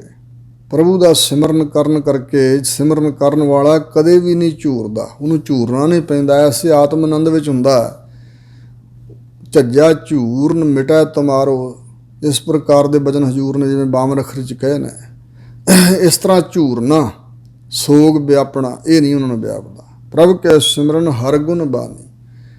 ਪ੍ਰਭੂ ਦਾ ਸਿਮਰਨ ਕਰਨ ਕਰਕੇ ਜਿਹੜੀ ਬਾਣੀ ਬਚਨ ਹੈ ਮੁਖ ਤੋਂ, ਉਹਨਾਂ ਬਚਨਾਂ ਵਿੱਚ ਵਾਹਿਗੁਰੂ ਦੇ ਗੁਣਾਂ ਦਾ ਵਿਖਿਆਨ ਹੋਵੇਗਾ। ਪ੍ਰਭੂ ਦੇ ਸਿਮਰਨ ਦੁਆਰਾ ਹਰੀ ਅਕਾਲ ਪੁਰਖ ਦੇ ਗੁਣਾਨਵਾਦ, ਸਿਫਤੋ ਸਿਫਾਤ, ਪਰਮਾਤਮਾ ਦੀਆਂ ਵਡਿਆਈਆਂ ਵਾਲੀ ਬਾਣੀ ਮੁਖ ਤੋਂ ਉਚਾਰਨ ਹੁੰਦੀ ਹੈ। ਪ੍ਰਭ ਕੈ ਸਿਮਰਨ ਸਹਿਜ ਸੁਮਾਨੀ। ਪ੍ਰਭੂ ਦੇ ਸਿਮਰਨ ਦੁਆਰਾ ਸਹਿਜ ਵਿੱਚ ਸੁਰਤ ਜਿਹੜੀ ਬਿਰਤੀ ਆ ਉਹ ਸਮਾ ਜਾਂਦੀ ਹੈ, ਸਹਿਜ ਗਿਆਨ ਵਿੱਚ, ਮਾਨਸਿਕ ਅਡੋਲਤਾ ਵਾਲੀ ਅਵਸਥਾ 'ਚ। ਪ੍ਰਭ ਕੈ ਸਿਮਰਨ ਨੇਚਲ ਆਸਨ। ਪ੍ਰਭੂ ਦੇ ਸਿਮਰਨ ਦੁਆਰਾ ਜਿਹੜਾ ਆਸਣ ਹੈ ਨੇਚਲ ਅਚਲ ਹੁੰਦਾ, ਭਾਵ ਅਚਲ ਟਿਕਾਣਾ ਪ੍ਰਾਪਤ ਹੁੰਦਾ। ਅਚਲ ਸਦਾ ਰਹਿਣ ਵਾਲਾ ਟਿਕਾ ਅੰਦਰ ਪ੍ਰਾਪਤ ਹੁੰਦਾ। ਪ੍ਰਭ ਕੈ ਸਿਮਰਨ ਕਮਲ ਬਿਗਾਸਨ। ਇੱਕ ਕਮਲ ਫੁੱਲ ਜਿਵੇਂ ਮੂਧਾ ਤੇ ਸਿੱਧਾ ਕਰ ਦਿਓ ਖਿੜਿਆ ਹੋਇਆ ਉਹ ਹੁੰਦਾ। ਇਸ ਤਰ੍ਹਾਂ ਹੀ ਹਿਰਦਾ ਜਿਹੜਾ ਸਾਡਾ, ਇਹਨੂੰ ਹਿਰਦੇ ਨੂੰ ਕਮਲ ਕਿਹਾ ਜਾਂਦਾ ਹੈ, ਮੂਧਾ ਹੈ। ਊਂਦ ਕਮਲ ਬਿਗਸਾਂਤ ਜਿਵੇਂ ਕਿਹਾ, ਮੂਧਾ ਕਮਲ ਫਿਰ ਖਿੜ ਜਾਣਾ। ਸੋ ਇਸ ਪ੍ਰਕਾਰ ਹਿਰਦਾ ਉੱਪਰ ਨੂੰ ਹੋ ਜਾਂਦਾ। ਸੰਸਾਰ ਵੱਲ ਪਹਿਲਾਂ ਸੀ, ਵਾਹਿਗੁਰੂ ਦੇ ਸਿਮਰਨ ਦੁਆਰਾ ਕਮਲ ਉੱਪਰ ਨੂੰ ਹੋਇਆ ਹਿਰਦਾ ਪਰਮੇਸ਼ਰ ਵੱਲ, ਤੇ ਬਿਗਸਿਆ ਖੜਾਵਟ ਦੇ ਸਹਿਤ ਹੋ ਗਿਆ, ਆਤਮ ਆਨੰਦ ਪ੍ਰਾਪਤ ਹੋਇਆ। ਪ੍ਰਭ ਕੈ ਸਿਮਰਨ ਅਨਹਦ ਝੁਨਕਾਰ। ਮਿੱਠੀ ਧੀਮੀ ਆਵਾਜ਼ ਜਿਵੇਂ ਰੌ ਪੈਦਾ ਹੋਣੀ, ਅਨਹਦ ਹੱਦ ਤੋਂ ਰਹਿਤ ਵਾਹਿਗੁਰੂ ਦੇ ਸਿਮਰਨ ਦੀ ਝੁਨਕਾਰ ਪੈਦਾ ਹੁੰਦੀ ਹੈ। ਇੱਕ ਰਸ ਜਿਹੜੀ ਰੌ ਹੈ, ਆਵਾਜ਼ ਧੁਨੀ ਹੈ, ਪ੍ਰਮਾਤਮਾ ਦੇ ਸਿਮਰਨ ਦੀ ਹੱਦ ਤੋਂ ਰਹਿਤ ਉਹ ਪ੍ਰਾਪਤ ਹੁੰਦੀ ਹੈ। ਭਾਵ ਖੁਸ਼ੀ ਖੇੜੇ ਦੀ ਰੌ ਅੰਦਰ ਪੈਦਾ ਹੁੰਦੀ ਹੈ। ਸੁਖ ਪ੍ਰਭ ਸਿਮਰਨ ਕਾ ਅੰਤ ਨਾ ਪਾਰ। ਜੋ ਵਾਹਿਗੁਰੂ ਪ੍ਰਮਾਤਮਾ ਦੇ ਸਿਮਰਨ ਦਾ ਸੁਖ ਹੈ, ਉਹ ਕਿੱਡਾ ਕੁ ਵੱਡਾ ਸੁਖ ਹੈ ਜੀ। ਹਜ਼ੂਰ ਕਹਿੰਦੇ ਉਹ ਸੁਖ ਦਾ ਕੋਈ ਅੰਤ ਨਹੀਂ ਹੈ, ਕੋਈ ਪਾਰਾਵਾਰ ਨਹੀਂ ਹੈ, ਉਹਦਾ ਪਾਰਲਾ ਕਿਨਾਰਾ ਨਹੀਂ ਲੱਭਦਾ ਵੀ ਕਿੱਥੋਂ ਕੁ ਤੱਕ ਉਹ ਸੁੱਖ ਉਹਨਾਂ ਨੂੰ ਮਿਲਿਆ ਆ, ਕਦੋਂ ਕੁ ਤੱਕ ਹੈ, ਕਿ ਉਹਦਾ ਕਿੰਨਾ ਕੁ ਵੱਡਾ ਸੁੱਖ ਹੈ ਜੀ, ਨਾ ਅੰਤ ਨਾ ਪਾਰ ਹੈ। ਸਿਮਰ ਹੈ ਸੇ ਜਨ ਜਿਨ ਕੋ ਪ੍ਰਭ ਮਾਇਆ। ਉਹੀ ਵਾਹਿਗੁਰੂ ਨੂੰ ਸਿਮਰਦੇ ਹਨ ਜਿਨ੍ਹਾਂ ਉੱਪਰ ਪਰਮਾਤਮਾ ਦੀ ਮਾਇਆ ਮਿਹਰ ਹੈ। ਉਹੀ ਜਨ ਸੇਵਕ ਵਾਹਿਗੁਰੂ ਦਾ ਸਿਮਰਨ ਕਰਦੇ ਨੇ। ਨਾਨਕ ਤਿੰਨ ਜਨ ਸ਼ਰਣੀ ਪਾਇਆ। ਹਜ਼ੂਰ ਗੁਰੂ ਅਰਜਨ ਦੇਵ ਫਰਮਾਉਂਦੇ ਨੇ ਕਿ ਮੈਂ ਉਹਨਾਂ ਜਨਾਂ ਦੀ ਸ਼ਰਨ ਵਿੱਚ ਪਿਆ ਹੋਇਆ ਹਾਂ, ਸ਼ਰਣੀ ਪੈਂਦਾ ਹਾਂ। ਹਰ ਸਿਮਰਨ ਕਰ ਭਗਤ ਪ੍ਰਗਟਾਏ। ਵਾਹਿਗੁਰੂ ਦਾ ਸਿਮਰਨ ਕਰਨ ਕਰਕੇ ਹੀ ਜਿਹੜੇ ਭਗਤ ਨੇ ਉਹਨਾਂ ਨੂੰ ਪ੍ਰਮਾਤਮਾ ਨੇ ਸੰਸਾਰ ਵਿੱਚ ਪ੍ਰਗਟ ਕੀਤਾ ਹੈ, ਸਨਮਾਨ ਦਿੱਤਾ, ਨਾਮਣਾ ਕਰ ਦਿੱਤਾ ਉਹਨਾਂ ਦਾ, ਦੁਨੀਆ 'ਚ ਪ੍ਰਸਿੱਧੀ ਬਖਸ਼ੀ। ਜਿਵੇਂ ਰਵਿਦਾਸ ਜੀ ਤਾਂ ਜੇ ਸਿਮਰਨ ਨਾ ਕਰਦੇ ਤੇ ਜਿਵੇਂ ਹੋਰ ਅਨੇਕਾਂ ਲੋਕ ਜੁੱਤੀਆਂ ਗੰਢਣ ਵਾਲੇ ਉਮਰਾਂ ਭੋਗ ਕੇ ਚਲੇ ਗਏ, ਕਿਹਨੇ ਯਾਦ ਕਰਨਾ ਸੀ। ਪਰ ਭਗਤ ਭਗਤ ਜਗ ਵੱਜਿਆ ਚੌਂ ਚੱਕਾਂ ਦੇ ਵਿੱਚ ਚਮਰੇਟਾ। ਆਪ ਰਵਿਦਾਸ ਜੀ ਆਪਣੇ ਆਪ ਨੂੰ ਨੀਵੀਂ ਜੀ ਜਾਤ ਦਾ ਚਮਿਆਰ ਕਹਿ ਰਹੇ ਨੇ। ਕਹਿੰਦੇ ਮੇਰੀ ਜਾਤ ਕੁੱਟ ਬੰਡਲਾ, ਢੋਰ ਢੋਵੰਤਾ ਨਿਤਹਿ ਬਨਾਰਸੀ ਆਸ ਪਾਸਾ। ਸੋ ਇਸ ਪ੍ਰਕਾਰ ਕਹਿੰਦੇ ਅਬ ਵਿਪਰ ਪ੍ਰਧਾਨ ਤੇ ਕਰਹਿ ਡੰਡਾਉਤ, ਤੇਰੇ ਨਾਮ ਸਰਣਾਏ ਰਵਿਦਾਸ ਦਾਸਾ। ਕਹਿੰਦੇ ਹੈ ਤਾਂ ਮੈਂ ਉਹੋ ਹੀ ਜੁੱਤੀਆਂ ਗੰਢਣ ਵਾਲਾ, ਮਾਸ ਕੱਟ ਵੱਢ ਕੇ ਜੁੱਤੀਆਂ ਬਣਾਉਣ ਵਾਲਾ, ਪਸ਼ੂਆਂ ਨੂੰ ਢੋਰਾਂ ਨੂੰ ਢੋਣ ਵਾਲਾ, ਇੱਥੇ ਬਨਾਰਸ ਦੇ ਲਾਗੇ ਬੰਨੇ ਢੋਂਦਾ ਫਿਰਦਾ ਹਾਂ। ਪਰ ਹੁਣ ਤੇਰੇ ਨਾਮ ਦੀ ਏਡੀ ਵੱਡੀ ਮਹਾਨਤਾ ਹੈ ਕਿ ਜਿਹੜੇ ਬ੍ਰਾਹਮਣ ਸਾਰੇ ਸੰਸਾਰ ਦੇ ਸਮਾਜ ਦੇ ਪ੍ਰਧਾਨ ਮੰਨੇ ਗਏ ਨੇ, ਉਹ ਮੈਨੂੰ ਡੰਡੌਤਾਂ ਕਰਦੇ ਨੇ। ਇਹ ਮੈਨੂੰ ਨਹੀਂ, ਤੇਰੇ ਨਾਮ ਨੂੰ ਡੰਡੌਤਾਂ ਹੋ ਰਹੀਆਂ। ਇਹ ਰਵਿਦਾਸ ਤੇਰਾ ਦਾਸ ਤੇਰੇ ਨਾਮ ਦੀ ਸ਼ਰਨ ਵਿੱਚ ਹੈ, ਕਿਉਂਕਿ ਤੇਰੇ ਨਾਮ ਕਰਕੇ ਡੰਡੇ ਵਾਂਗ ਲੰਮੇ ਪੈ ਪੈ ਕੇ ਬ੍ਰਾਹਮਣ ਵੀ ਨਮਸਕਾਰਾਂ ਕਰ ਰਹੇ। ਤੇਰੇ ਨਾਮ ਨੇ ਮੇਰੇ ਅੱਗੇ ਲੋਕਾਂ ਨੂੰ ਝੁਕਾ ਦਿੱਤਾ। ਸੋ ਇਸ ਪ੍ਰਕਾਰ ਭਗਤ ਪ੍ਰਗਟ ਕੀਤੇ ਵਾਹਿਗੁਰੂ ਦੇ ਸਿਮਰਨ ਦੁਆਰਾ। ਵਾਹਿਗੁਰੂ ਨੇ ਹਰ ਸਿਮਰਨ ਲਗ ਬੇਦ ਉਪਾਏ। ਵਾਹਿਗੁਰੂ ਦੇ ਸਿਮਰਨ ਵਿੱਚ ਲੱਗ ਕੇ ਹੀ ਬ੍ਰਹਮਾ ਵਰਗਿਆਂ ਨੇ, ਵਿਆਸ ਰਿਸ਼ੀ ਵਰਗਿਆਂ ਨੇ ਵੇਦ ਜਿਹੜੇ ਉਪਾਏ, ਧਾਰਮਿਕ ਦੈਵੀ ਗਿਆਨ ਵਾਲੇ ਗ੍ਰੰਥ ਰਚੇ। ਹਰ ਸਿਮਰਨ ਭਏ ਸਿੱਧ ਜਤੀ ਦਾਤੇ। ਵਾਹਿਗੁਰੂ ਦੇ ਸਿਮਰਨ ਕਰਨ ਕਰਕੇ ਹੀ ਲੋਕ ਸਿੱਧ ਬਣ ਗਏ। ਸਿੱਧ ਅਸਲ ਵਿੱਚ ਹੁੰਦਾ ਕਾਮਯਾਬੀ ਨੂੰ ਪ੍ਰਾਪਤ ਹੋਇਆ। ਭਗਤੀ ਕਰਕੇ ਕੋਈ ਵੀ ਕਰਮ ਜਿਹੜਾ ਸਾਧਨ ਕਰਕੇ ਤੇ ਜਿਹੜਾ ਕਾਮਯਾਬੀ, ਸਿੱਧੀ ਨਾਮ ਕਾਮਯਾਬੀ ਦਾ, ਸਿੱਧ ਕਾਮਯਾਬ ਲੋਕ ਉਸ ਕਰਮ ਵਿੱਚ ਕਾਮਯਾਬ ਹੋ ਗਏ, ਸਿਰੇ ਚੜ੍ਹ ਗਏ। ਤੇ ਜਤੀ ਕਹਾਉਣ ਵਾਲੇ ਜਤੀ ਬਣੇ, ਵਿਕਾਰਾਂ ਤੋਂ ਰਹਿਤ ਜੀਵਨ। ਤੇ ਦਾਤੇ ਦਾਨ ਕਰਨ ਵਾਲੇ, ਲੋਕਾਂ ਨੂੰ ਹੋਰ ਕੁਛ ਵੰਡਣ ਵਾਲੇ। ਇਹ ਸਿਮਰਨ ਕਰਕੇ ਹੀ ਮੈਲ ਉਤਰੀ, ਪਰਉਪਕਾਰ ਨੇ ਜਨਮ ਲਿਆ, ਲੋਕਾਂ ਤੇ ਦਇਆ ਮਾਇਆ ਤਰਸ ਹੋਇਆ ਤੇ ਦਾਤਾਂ ਦੇਣ ਵਾਲੇ ਬਣ ਗਏ। ਹਰ ਸਿਮਰਨ ਨੀਚ ਚੌਕੁੰਟ ਜਾਤੇ। ਵਾਹਿਗੁਰੂ ਜੀ ਦੇ ਸਿਮਰਨ ਦੁਆਰਾ ਜਿਹੜੇ ਪਹਿਲਾਂ ਨੀਚ ਲੋਕ ਸਨ, ਨੀਚ ਜਾਤ ਹਰ ਜਪਤਿਆ ਊਤਮ ਪਦਵੀ ਪਾਏ। ਪੁੱਛੋ ਬਿਦਰ ਦਾਸੀ ਸੁਤੈ ਕਿਸ਼ਨ ਉਤਰਿਆ ਘਰ ਜਿਸ ਜਾਏ। ਹਰ ਕੀ ਕਥ ਕਥਾ ਸੁਨੋ ਜਨ ਭਾਈ, ਜਿਤ ਸਹਿਸਾ ਦੂਖ ਭੂਖ ਸਭ ਲੈ ਜਾਏ। ਰਵਿਦਾਸ ਚਮਾਰ ਉਸਤਤ ਕਰੇ ਹਰ ਕੀਰਤ ਨਿਮਖ ਗਾਏ। ਪਤਤ ਜਾਤ ਉੱਤਮ ਭਇਆ ਚਾਰ ਵਰਨ ਪਏ ਪਗ ਆਏ। ਨਾਮ ਦਿਓ ਪ੍ਰੀਤ ਲੱਗੀ ਹਰ ਸੇਤੀ ਲੋਕ ਛੀਪਾ ਕਹਿ ਬੁਲਾਏ। ਖੱਤਰੀ ਬ੍ਰਾਹਮਣ ਪਿੱਠ ਦੇ ਛੋਡੇ ਹਰ ਨਾਮ ਦਿਓ ਲੀਆ ਮੁਖਲਾ। ਇਸ ਪ੍ਰਕਾਰ ਹਜ਼ੂਰ ਕਹਿੰਦੇ ਚੌਂ ਕੁੰਟਾਂ ਦੇ ਵਿੱਚ ਉਹ ਜਾਤੇ ਜਾਣੇ ਗਏ। ਹਰ ਸਿਮਰਨ ਧਾਰੀ ਸਭ ਧਰਨਾ। ਵਾਹਿਗੁਰੂ ਦੇ ਸਿਮਰਨ ਦੁਆਰਾ ਹੀ ਸਾਰੀ ਜਿਹੜੀ ਧਰਤੀ ਹੈ ਨਾ, ਇਹ ਧਾਰੀ ਬਣਾਈ ਗਈ। ਤੇ ਧਾਰੀ ਮੈਨੇ ਆਸਰਾ ਦਿੱਤਾ ਹੋਇਆ। ਵਾਹਿਗੁਰੂ ਦੇ ਸਿਮਰਨ ਦੁਆਰਾ ਸਾਰੀ ਧਰਤੀ ਨੂੰ ਆਸਰਾ ਮਿਲਿਆ, ਤਾਂ ਹੀ ਇਹ ਟਿਕੀ ਹੋਈ ਹੈ। ਵਾਹਿਗੁਰੂ ਦੇ ਸਿਮਰਨ ਦੁਆਰਾ ਹੀ ਇੰਜ ਵੀ ਅਰਥ ਕਰਦੇ ਨੇ ਵੀ ਜਿਵੇਂ ਸ਼ੇਸ਼ ਨਾਗ ਨੇ ਸਿਰ 'ਤੇ ਚੁੱਕੀ ਹੈ, ਪਰਮਾਤਮਾ ਦੇ ਸਿਮਰਨ ਦੇ ਪ੍ਰਤਾਪ ਦੁਆਰਾ ਹੀ। ਉਂਝ ਗੁਰਮਤ ਇਸ ਧਾਰਨਾ ਨੂੰ ਨਹੀਂ ਮੰਨਦੀ ਵੀ ਸ਼ੇਸ਼ ਨਾਗ ਦੇ ਸਿਰ 'ਤੇ ਆ ਜਾਂ ਬਲਦ ਦੇ ਸਿਰ 'ਤੇ ਆ, ਰੱਬ ਦੇ ਹੁਕਮ ਦੇ ਆਸਰੇ ਆ ਇਹ ਜਿਹੜੀ ਧਰਤੀ ਹੈ। ਪਰ ਵਾਹਿਗੁਰੂ ਨੇ ਆਪਣੇ ਨਾਮ ਤੋਂ ਸਭ ਕੁਝ ਬਣਾਇਆ ਨਾ, ਇਸ ਕਰਕੇ ਧਾਰੀ ਬਣਾਈ, ਬਣਾਵਟ ਬਣਾਈ ਸਾਰੀ ਧਰਤੀ ਦੀ, ਜਾਂ ਟਿਕਾਈ ਹੋਈ ਹੈ ਵਾਹਿਗੁਰੂ ਦੇ ਸਿਮਰਨ ਦੇ ਪ੍ਰਤਾਪ ਨਾਲ ਟਿਕੀ ਹੋਈ ਹੈ। ਸਿਮਰ ਸਿਮਰ ਹਰ ਕਾਰਨ ਕਰਨਾ। ਹਜੂਰ ਫਰਮਾਉਂਦੇ ਨੇ ਕਿ ਭਾਈ ਜਿਹੜਾ ਸਾਰੇ ਕਾਰਜਾਂ ਦਾ ਕਾਰਨ ਰੂਪ ਹੈ, ਸਭ ਕੁਝ ਕਰਨ ਕਰਾਉਣ ਵਾਲਾ ਵਾਹਿਗੁਰੂ ਹੈ, ਉਸ ਹਰੀ ਪਰਮਾਤਮਾ ਦਾ ਨਾਮ ਸਿਮਰੋ, ਨਾਮ ਸਿਮਰੋ। ਹਰ ਸਿਮਰਨ ਕੀਓ ਸਗਲਾ ਕਾਰਾ। ਹਰੀ ਦੇ ਸਿਮਰਨ ਨੇ, ਨਾਮ ਨੇ ਸਾਰਾ ਆਕਾਰ ਜਿਹੜਾ ਸੰਸਾਰ ਕੁਦਰਤ ਹੈ ਬਣਾਈ ਹੈ।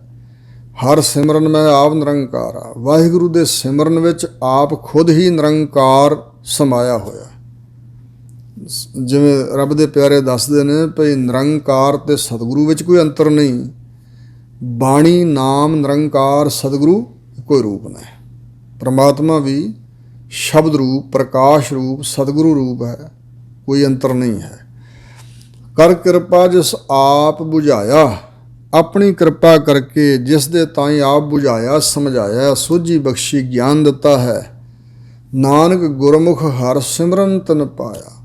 ਹਜ਼ੂਰ ਗੁਰੂ ਅਰਜਨ ਦੇਵ ਫਰਮਾਉਂਦੇ ਨੇ ਉਸ ਗੁਰਮੁਖ ਨੇ, ਗੁਰੂ ਦੇ ਸਨਮੁਖ ਹੋ ਕੇ ਉਸ ਵਿਅਕਤੀ ਨੇ ਵਾਹਿਗੁਰੂ ਦਾ ਸਿਮਰਨ ਪ੍ਰਾਪਤ ਕੀਤਾ, ਜਿਹਨੂੰ ਆਪ ਬੁਝਾਇਆ। ਅਸੀਂ ਸੋਝੀ ਬਖਸ਼ੀ, ਗਿਆਤ ਬਖਸ਼ੀ, ਸਮਝ ਬਖਸ਼ੀ, ਸੂਝ ਬਖਸ਼ੀ। ਉਸੇ ਨੇ ਸਤਿਗੁਰਾਂ ਦੇ ਆਖੇ ਲੱਗ ਕੇ, ਸਤਿਗੁਰਾਂ ਦੇ ਸਨਮੁਖ ਹੋ ਕੇ, ਸਤਿਗੁਰਾਂ ਦੇ ਪਾਸੋਂ ਵਾਹਿਗੁਰੂ ਦੇ ਸਿਮਰਨ ਦਾ ਦਾਨ ਪਾਇਆ, ਪ੍ਰਾਪਤ ਕੀਤਾ। ਇਹ ਦਾਤ ਲਈ ਹੈ। ਇੱਥੋਂ ਤੱਕ ਪਹਿਲੀ ਅਸ਼ਟਪਦੀ ਸੰਪੂਰਨ ਹੋਈ ਹੈ। ਭੁੱਲਾਂ ਚੁੱਕਾਂ ਸਤਿਗੁਰੂ ਮਹਾਰਾਜ ਤੇ ਗੁਰੂ ਕੀ ਸੰਗਤ ਨੇ ਖਿਮਾ ਕਰਨੀਆਂ, ਅੱਗੇ ਵਾਸਤੇ ਸੁਮਤ ਬਖਸ਼ਣੀ ਜੀ। ਵਾਹਿਗੁਰੂ ਜੀ ਕਾ ਖਾਲਸਾ, ਵਾਹਿਗੁਰੂ ਜੀ ਕੀ ਫਤਿਹ।